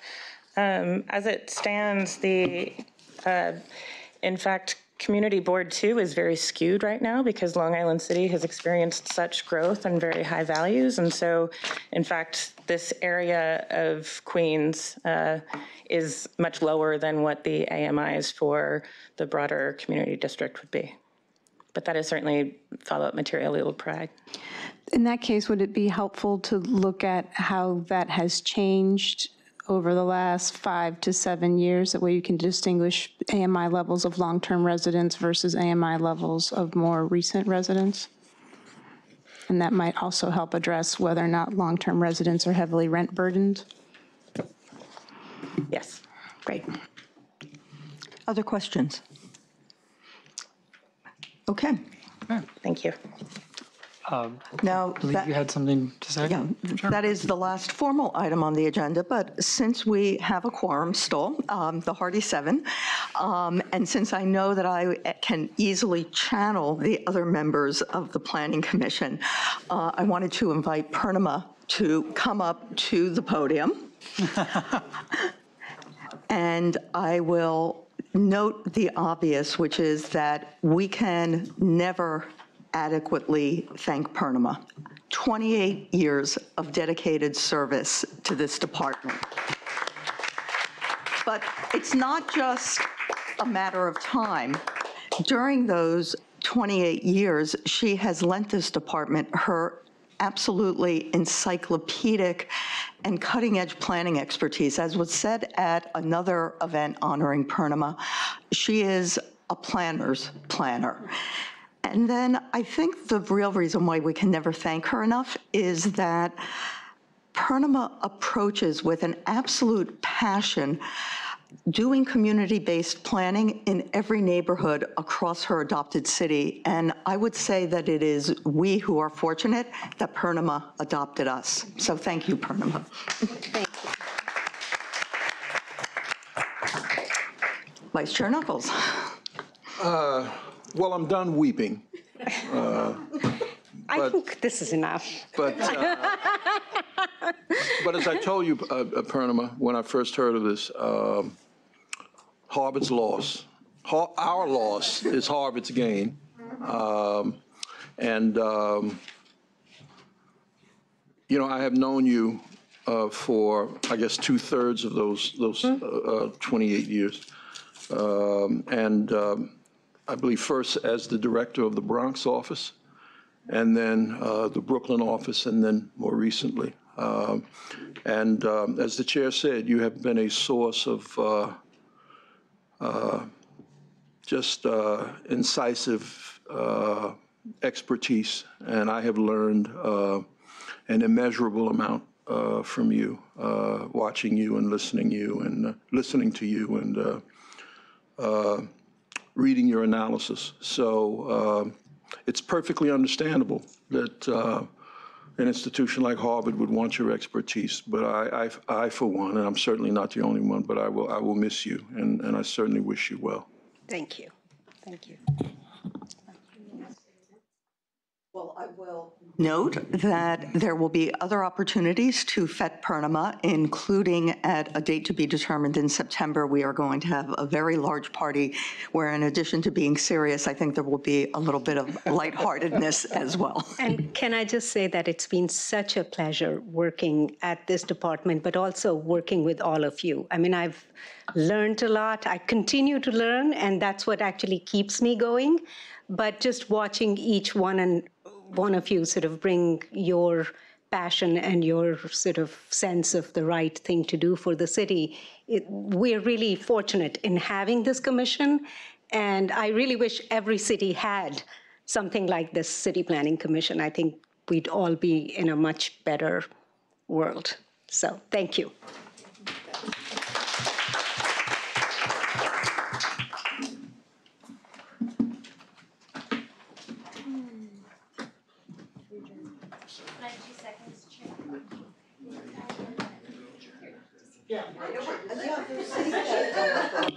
Yes, this adjourns.